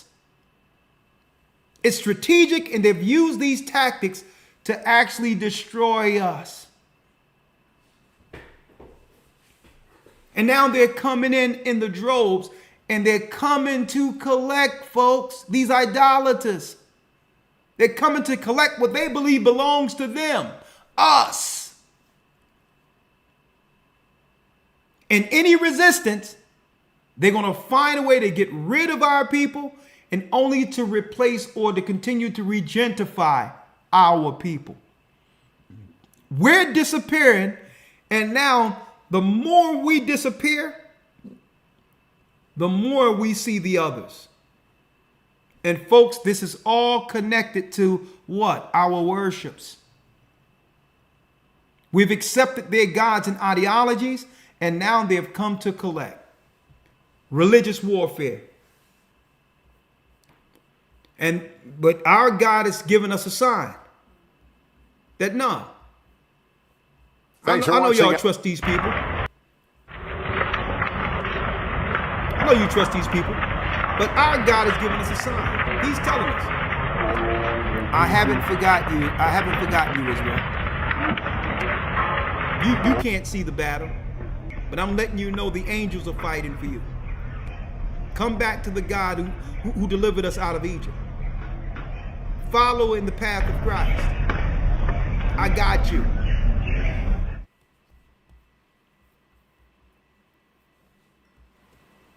I got you. Upon what? Read it. Verse 11. Therefore, even upon the idols of the Gentiles, there shall be a visitation. There shall be a visitation, and we're watching visitations. The Most High striking so-called angels at the top of steeples by lightning, destroying whole constructs through earthquakes. It's our God fighting for a people who refuse to fight for themselves. At least we can fight on the spiritual level by coming back to our God and denouncing all idols. And then look at the enemy amongst our people in the conscious community who's pushing idolatry, who's pushing Egyptology, who's pushing Asian ideology, who's pushing witchcraft, who's pushing voodoo and hoodoo and whatever do in our communities. They're the enemy. Read. Therefore, even upon the idols of the Gentiles shall there be visitation. Come on. Because in the creature of God there are become an abomination and stumbling blocks to the souls of men and a snare to the feet of the unwise. It has become a stumbling block to us and a snare to the feet of the unwise. You can sell our people anything and they'll buy it. Anything. And they'll buy it. Read. Verse 12. For the devising of idols was the beginning of spiritual fornication, and the invention of them the corruption of life. Come on. For neither were they from the beginning, neither shall they be forever. Come on. For by the vainglory of men they entered into the world, and therefore shall they come shortly to an end. And therefore shall they come shortly to an end. Through vainglory they have come into the world, and they will come, what? Shortly to an end. Read. Verse number, you want 21? Just 13. 13. For neither were they from the beginning, neither shall they be forever. Neither shall they be forever. Let's go to 13 and 1 now. Wisdom of Solomon. Yes, sir. Wisdom of Solomon 13, verse 1. Surely vain are all men by nature who are ignorant of God, Who are ignorant of God, and could not out of the good things that are seen know him that is. Neither by considering the works did they acknowledge the workmaster. that they acknowledge the workmaster. So people are ignorant of God. Neither by considering the works did they acknowledge the workmaster. And he's going to show you the foolishness, the foolish mentality that comes with idolatry. Read. Verse 2. But deemed either fire or wind or the swift air or the circle of the stars, Nature, like your pagans. Read. or the violent water or the lights of heaven to be the gods which govern the world. People are so simple. They're taking what the Most High created to serve man and turn them into gods. Fire was made for us to utilize. Wind was made for us. The swift air, the stars who circle the earth were made for us. The water, the lights of heaven, all of this was made so that the angels could minister unto us, which governed the world. These were the powers the Most High put in place. And we're going to look at what's made and ignore who made it. Read. Verse 3.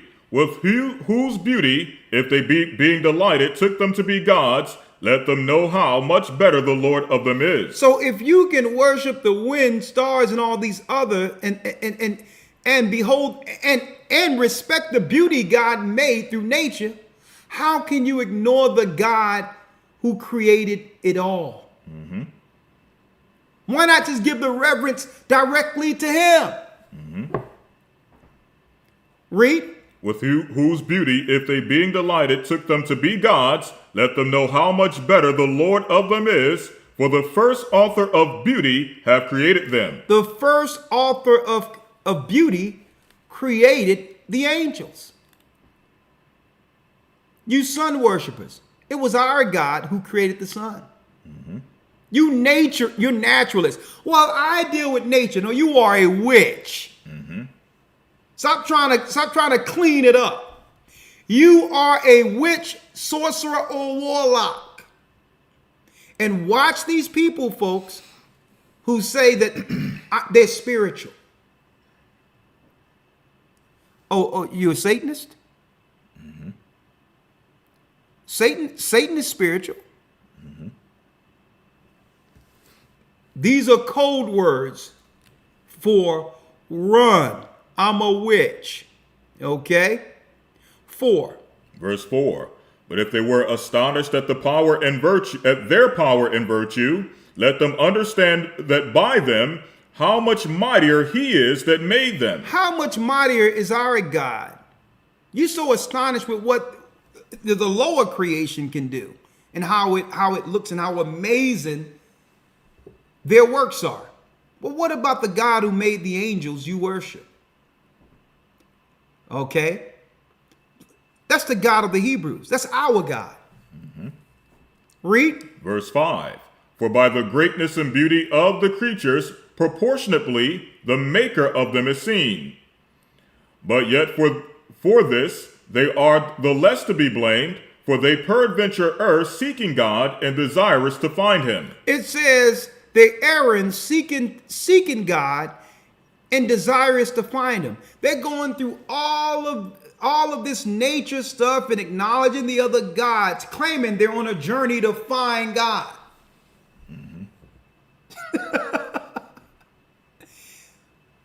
If you are beholding his nature and respect all that's made, you found God already. He made what you adore and respect and honor. You're on these journeys and all that. Well, no, the God of the Hebrews saying, I'm here. I made all the beauty you love.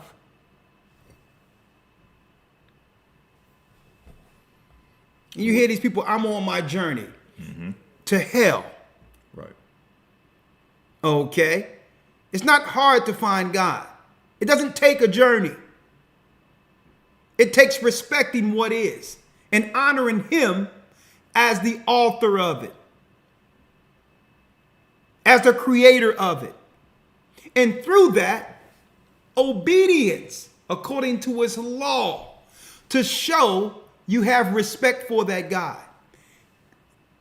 It's really that simple, folks.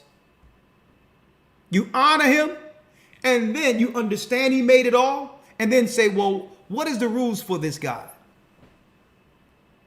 Oh, it's in the Bible, the commandments. Let me follow his rules so I can be in his grace to take full advantage of the beauty we behold. The earth he made to minister unto us. Quite simple, right? Read. Verse 6. But yet for this they are less to be blamed, for they peradventure err, seeking God and desirous to find him. Come on. For being conversant in his works, they search him diligently. Everyone claimed they're looking for God. Read. And believe their sight, because the things are beautiful that are seen. They are enamored with things. So these are your so-called atheists. I can only believe in what I see. Okay. What you see was created by my God, by your God. Are you willing to give him that respect? Right? Because the things are beautiful that are seen. Read. Verse 8. Howbeit, neither are they to be pardoned. Read. For if they were able to know so much that they could aim at the world, how did they not sooner find out the Lord thereof? All the science and knowledge you have concerning how the world works, and you still haven't figured out the God who made the world you're researching. See, this is what we call hustling backward. See, Solomon understood to go directly to the God of all gods. And through that, the Most High gave him the education to how the earth works. You're working backward. I'm not going to believe in the God who exists, but I need to research everything that was made. Right? You're working backward. See? Read. But miserable are they. But miserable are they, and dead things is their hope. Who call them gods? Who called them gods? Which are the works of men's hands. How can they be gods if men shaped them? Shouldn't the man be more respected than the God you have in your home? Mm-hmm. Because without man shaping the image, those gods you worship wouldn't exist. So that's showing even mere man have greater power and should be reverenced over the idols you have in front of you. Mm-hmm. So this is our God showing the ridiculous mentality and the simple mentality that comes with idolaters. They honor an image and not realize that image cannot exist without man. So who's greater? Mm-hmm. Man is. Man was made in the image of God. Mm-hmm. The man could shape Buddha. If a man wanted to, you know what he can do? You know what a man can do? A man has so much power with his hands to make Buddha. He can make Buddha lose weight. He can make a slim Buddha. That's right. And put a 3-piece suit on him. A cane and a top hat. Okay? The man can shape the idol. He has more creativity and power than the idol you're worshiping. And I'm talking about man. And this is how the Most High is making it simple to show how ridiculous these Gentile nations are. Because you'll have a man go in, come into a temple, and destroy an idol. And guess what? They'll string the man up. They'll kill the man for disrespecting an idol. When men make idols. Like, nah, I'd rather keep the man alive and get rid of the idol. So our Bible teaches the simplicity of idolatry. Mm-hmm. Who called them gods, which are the works of men's hands? Read. Gold and silver, to show art in, and resemblance of beast, or a stone good for nothing. Come on. The work of an ancient hand. A what? The work of an ancient hand. A stone good for nothing. It's as if the Most High is breaking down the Kaaba stone real time. A stone good for nothing. Now let me show y'all something real quick. Finish reading, Elder Lawyer. Yes, sir. Verse 11. Now a carpenter that fell of timber, after he have sawn down a tree, meet for the purpose, and have taken off all the bark skillfully round about, and have wrought it handsomely, and made it a vessel thereof, fit for the service of man's life, and after spending the refuse of his work to dress his meat, have filled himself, and taken the very refuse among those which serve to no use, being a crooked piece of wood, and full of knots, have carved it diligently, when he have had nothing else to do, and have formed it by the skill of his understanding, and fashioned it to the image of a man. I need y'all to see this real quick, folks. Go back to that stone. Yes, sir. Verse number 10. Let's go back to 10 real quick. Read that part. I have it right here.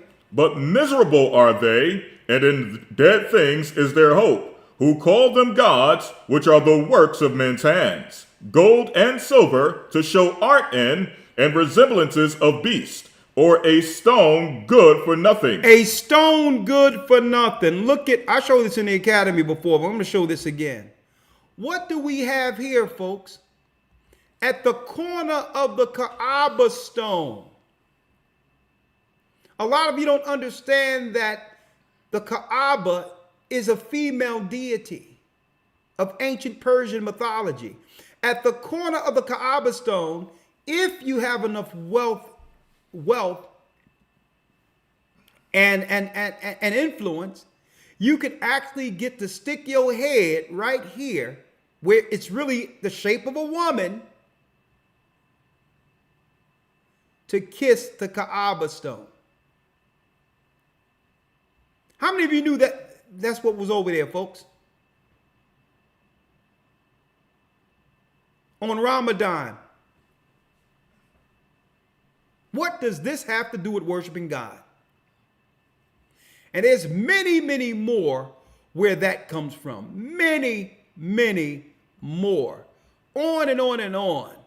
Look at these people.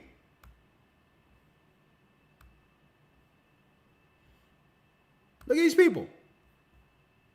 Need y'all to see this, folks. Look at this guy in the back here.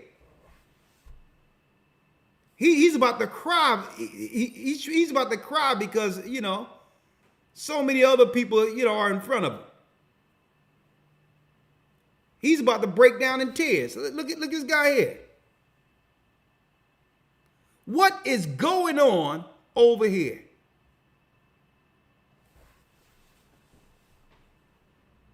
This isn't funny, folks. And you know why it isn't funny? Why are they breaking their neck to get their head up in there? I don't know what's going on with this worship. I know that when they come to the United States, they're empowered over us. So it must be something good up in there. Because by doing this, they feel under their superstition, these activities empowers them over the children of Israel.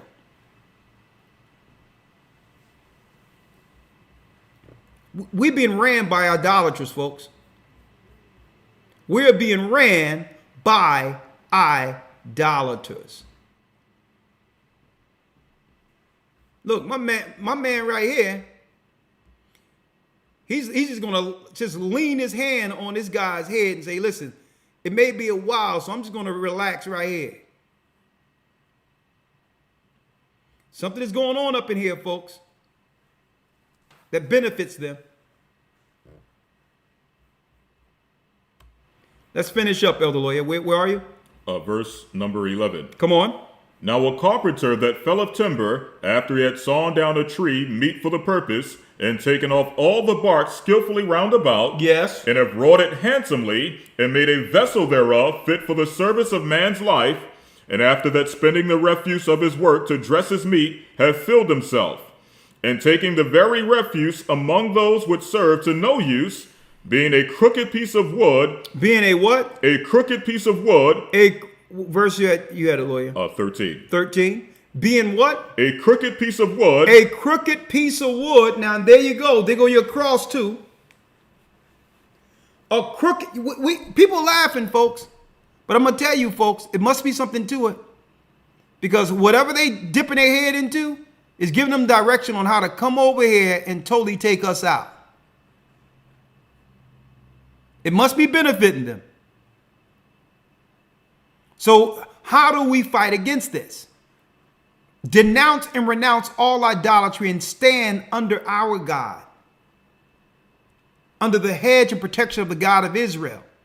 And you know what? Everything they're doing is going to backfire on them. These are very superstitious people within their religion. And they think it's okay to use dark powers to overtake our people, to deceive our people. But if we come under our God, blessed are thee that bless thee, and cursed are these that curse thee. When they go to these rocks and idols and try to put a curse on us to overtake us and regentrify and destroy us, whatever they wish on us will blow back in their face. They'll be cursing themselves. But as long as we continue under their religions, their curse works. Their curse against us to replace us, to destroy us, will continue. And taking the very refuse amongst those who serve no use, being a crooked piece of wood, read, and full of knots, read, have carved it diligently, when he hath nothing else to do, and formed it by the skill of his understanding, and fashioned it into the image of a man. And fashioned it into the image of a man. Took all that work to make an image of a man. Who's more powerful, the man or the image that's made by man? Read. 14. Or made it like some vile beast, laying it over with vermilion, and with paint coloring it red, and covering every spot thereon. Artistry, come on. And when he had made a convenient room for it, set it in a wall, and made it fast with iron. So here it is. Not only did the man create it, he found a room that men built. And then he fastened it to the floor. Men do. I mean, this God needs a lot of assistance, doesn't it? Read. Verse 16. For he provided for it that it might not fall, knowing that it was unable to help itself. For it is an image and have need of help. You have a God that can't help himself. Buddha couldn't run. The sea wasn't too far from that idol being burnt. Why didn't Buddha get up and run into the water? Why didn't Buddha extinguish himself? All powerful. Read. Verse 17. Then maketh he prayer for his goods, for his wife, and his children. Now check it out. A man will sit here for days, make an idol, color it, shine it, go build a room, put it in a room, fasten it in the room he built, only to turn around and do what? Pray to it. He made it and going to pray that this thing he made bless him, his wife, and children. And is not ashamed to speak that which have no life. How, God is, the Most High is looking down and saying, these men have lost their minds. He built an idol, a shrine, a room. He put all his time and resources into a room to pray to what he made for his family.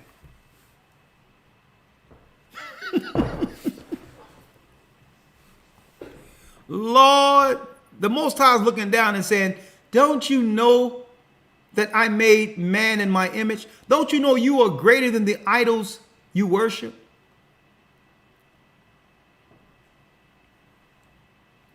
Lord, how far we're falling. Read. Verse 18. For health he calleth upon that which is weak. And then he asked this idol to help when his children or family is sick. When the idol you made is weak, you fastened it in the corner because it couldn't even help itself. But you're going to that for healing?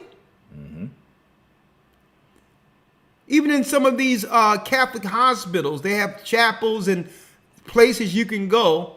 And also when you go in there, it's some demonic Mary that they claim is Mary, or some demonic statue sitting there in the chapel, so that what? So that the family members can go down and pray for the healing of their family in the hospital. Some simple, stupid idol in the chapel that men created.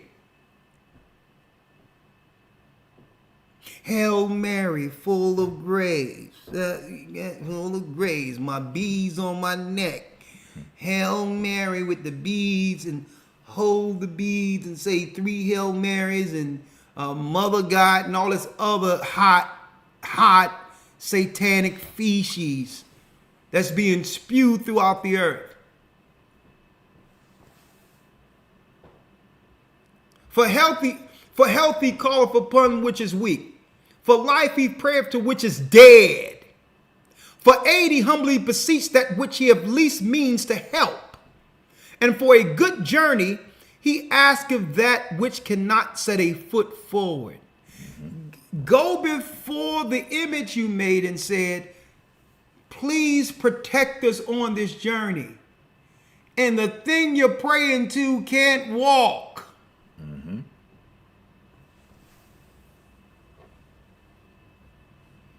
Read. Verse 18. And for gaining and getting, and for good success of his hands, asketh ability to do of him, that is most unable to do anything. And it can do absolutely nothing at all. Now, it's deep in of itself, folks, because this particular chapter, the Apocrypha, the books we're reading from today, is actually in the Catholic Bible. I don't see how, for the life of me, I could never understand how a Catholic can read Wisdom of Solomon and continue to go to the Catholic Church filled with idols. Filled with idols. This is in the Catholic Bible, the Apocrypha. Even though they should have given it to us because it was our record, a part of the original King James. Lord have mercy. Elder Lawyer, let's end it out with this one, right? Yes, sir.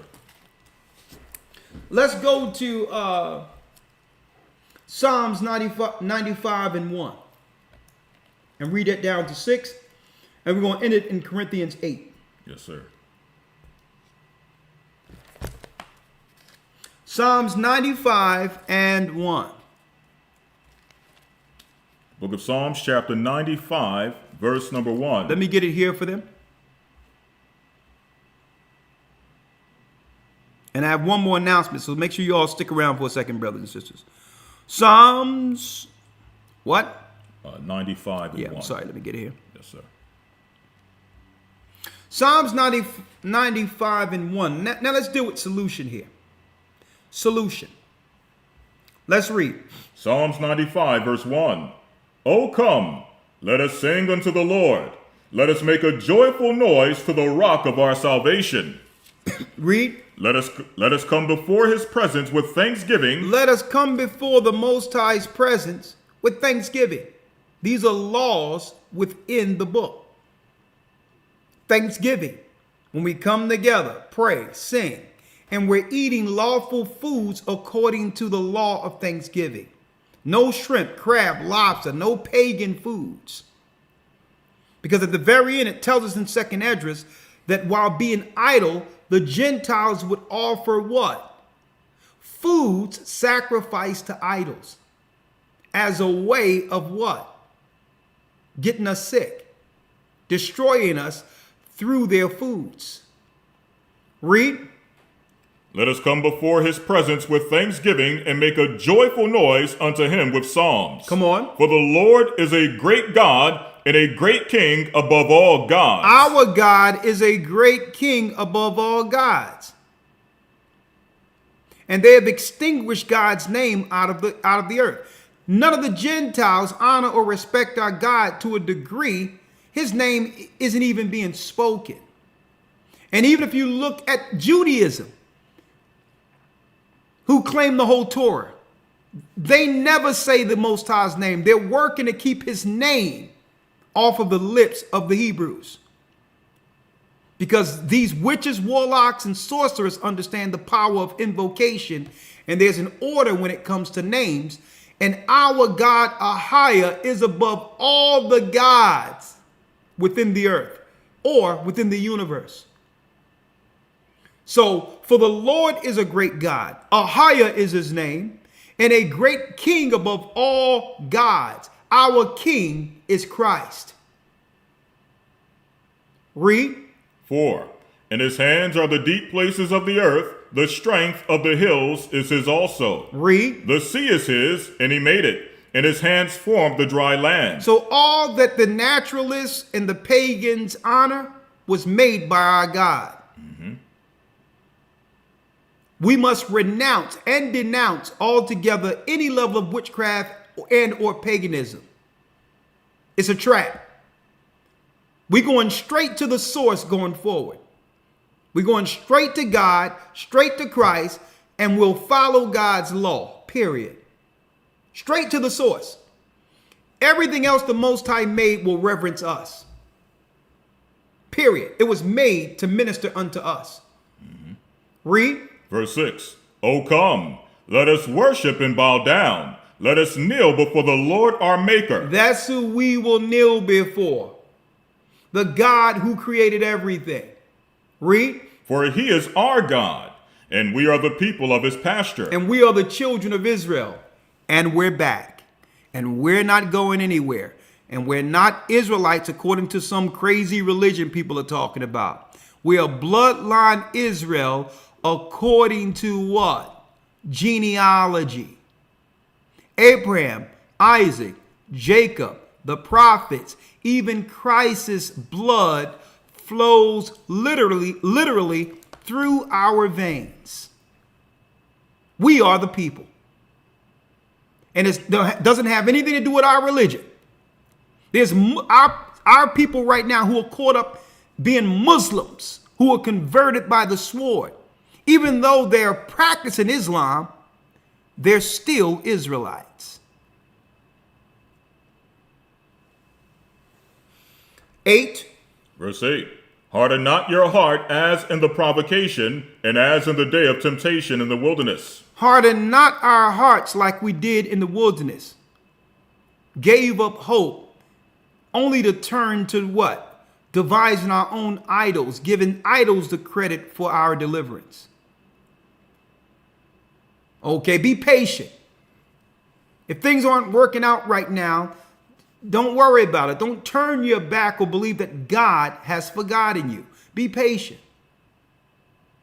Don't let the moment tempt you into idolatry or forgetting your God.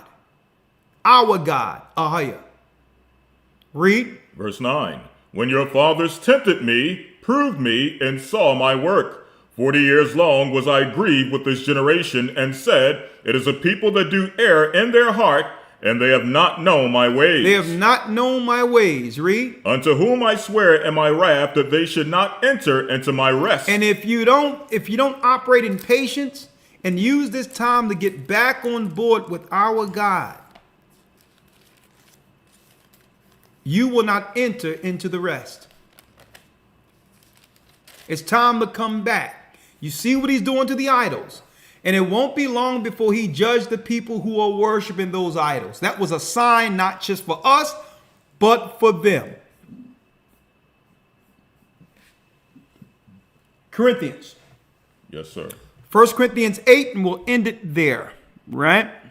Yes, sir. 1 Corinthians 8. And I thank you all for your presence today. I hope you've been edified on this Sabbath.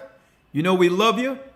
And keep your prayers going up for us. Hey, we're battling in the spiritual realm to bring against all evil, to bring this kingdom of Israel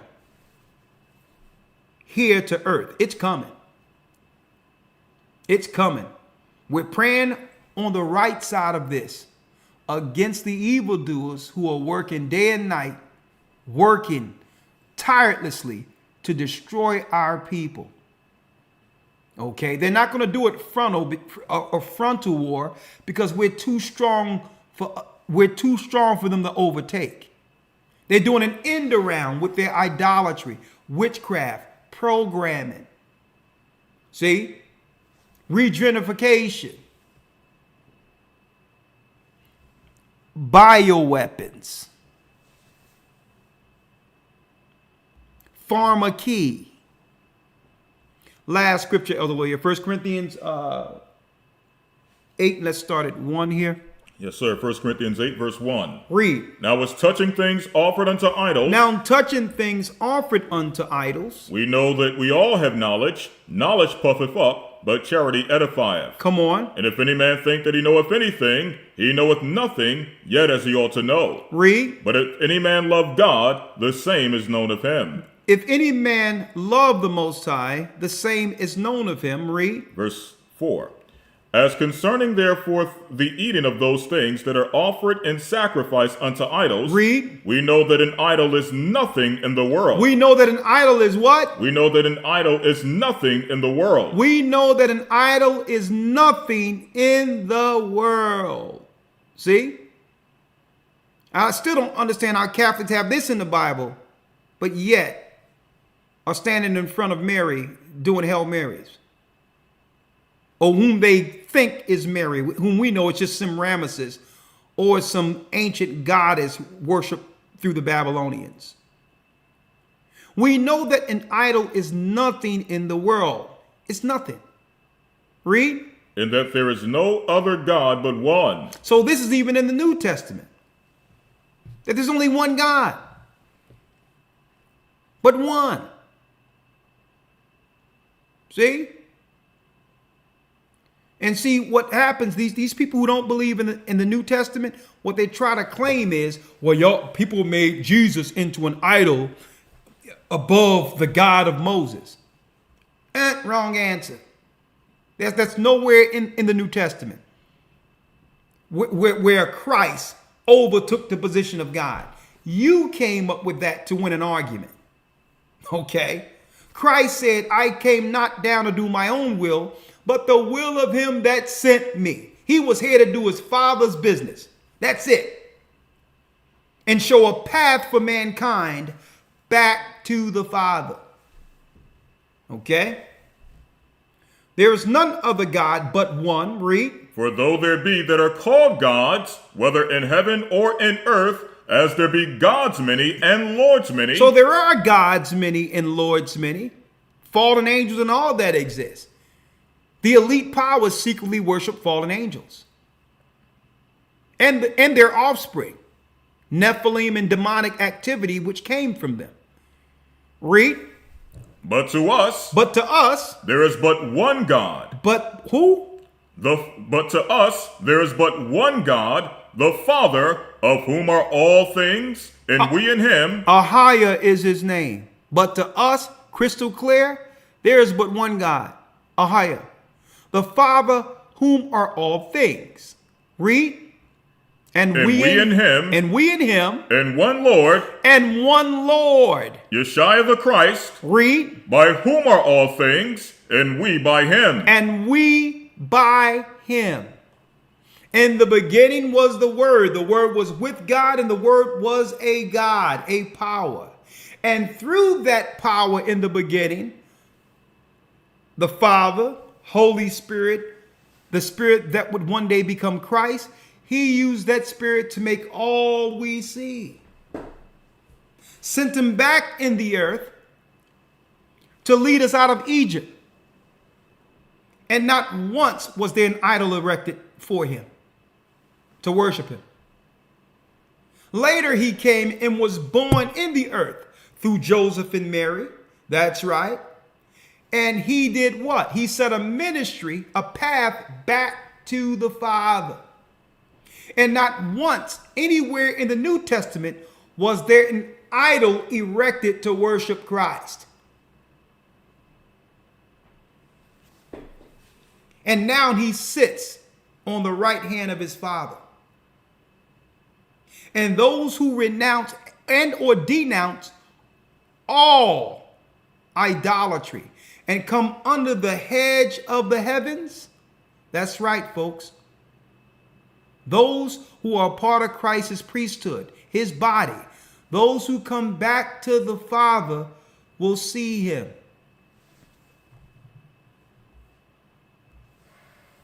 Will see him upon the return. And behold, what? The destruction of the Gentiles who are idolaters. It was written. So it will be. That concludes our lesson. Tomorrow we're going into Elder Lawyer. That's right. You got it. Finding the Ark of the Covenant. I'm going to also touch on portals. And we're going to start off with all of the other theories of where is the Ark of the Covenant. We're going to break this down, and at the very end, brothers and sisters, you'll know exactly where it is. We're going to show you. Now, can one go to that location and actually get it and touch it? No. But when we're in that wilderness, that's right, folks. The angels are going to open up those portals, and all that's been hidden in other realms will come back into what? Our view. Our children are going to look up, and it's going to be the Ark of the Covenant sitting there shining like the first day it was made. It's going to be shining, standing right there and saying, you know what? That's right. Heaven has entered earth. I'm going to go into that. And next week, don't miss it, roundtable discussion, the battle between man and woman. And it's not going to be about what we feel about one another. What excuse will we give God for not operating in the roles he meant for us to operate in under? So at the end of the day, it's not the excuses for not doing what's right against each other, man or woman. What excuse are we going to give God for disobeying him concerning our roles? The role for man and the role for woman. And why are we fighting against nature? Why are we fighting or stubborn concerning the nature God made us to operate in amongst one another? The Most High didn't say, well, okay, I can be a good man if you do this. He didn't say a man have to have conditions on whether or not he's going to be a good husband to his wife. And he didn't say, well, there's have to be certain conditions for a woman to be feminine and be in subjection to her husband. The Most High never put conditions in the Bible. So it was never meant for a negative to turn us negative against nature. And I'm going to talk about that week 7. You don't want to miss it. Okay, I'm adding more to my precept booklet. So when the precept booklet be given out at the end of the precept booklet I use on the street, I'm giving it out at the end of the academy. Okay, on top of that, we're going to open it up for 1 hour to an hour and a half. Right before your test, Q&As, and you'll be able to come in on Zoom to give us a testimony on how you enjoyed the academy, what you liked about it, or if there's things we can improve. We'll do that week 13. There's nothing like it, our Hebrew Bible Academy. There's nothing like it in the earth. Never duplicated. It's something that you've never seen before when it comes to information, news, as well as Bible scripture and learning the original Hebrew language. There's nothing like it. The funnest time I've ever had learning the Bible is that Hebrew Bible Academy. So I hope you all come on in. Go to historytimes.org. May the Most High be with you. Stay prayed up. We will soon see Zion. Let's have fun finding the Ark of the Covenant tomorrow. Shalom. Shalom. Thank you, Elder Lawyer. Yes, sir. Blessings.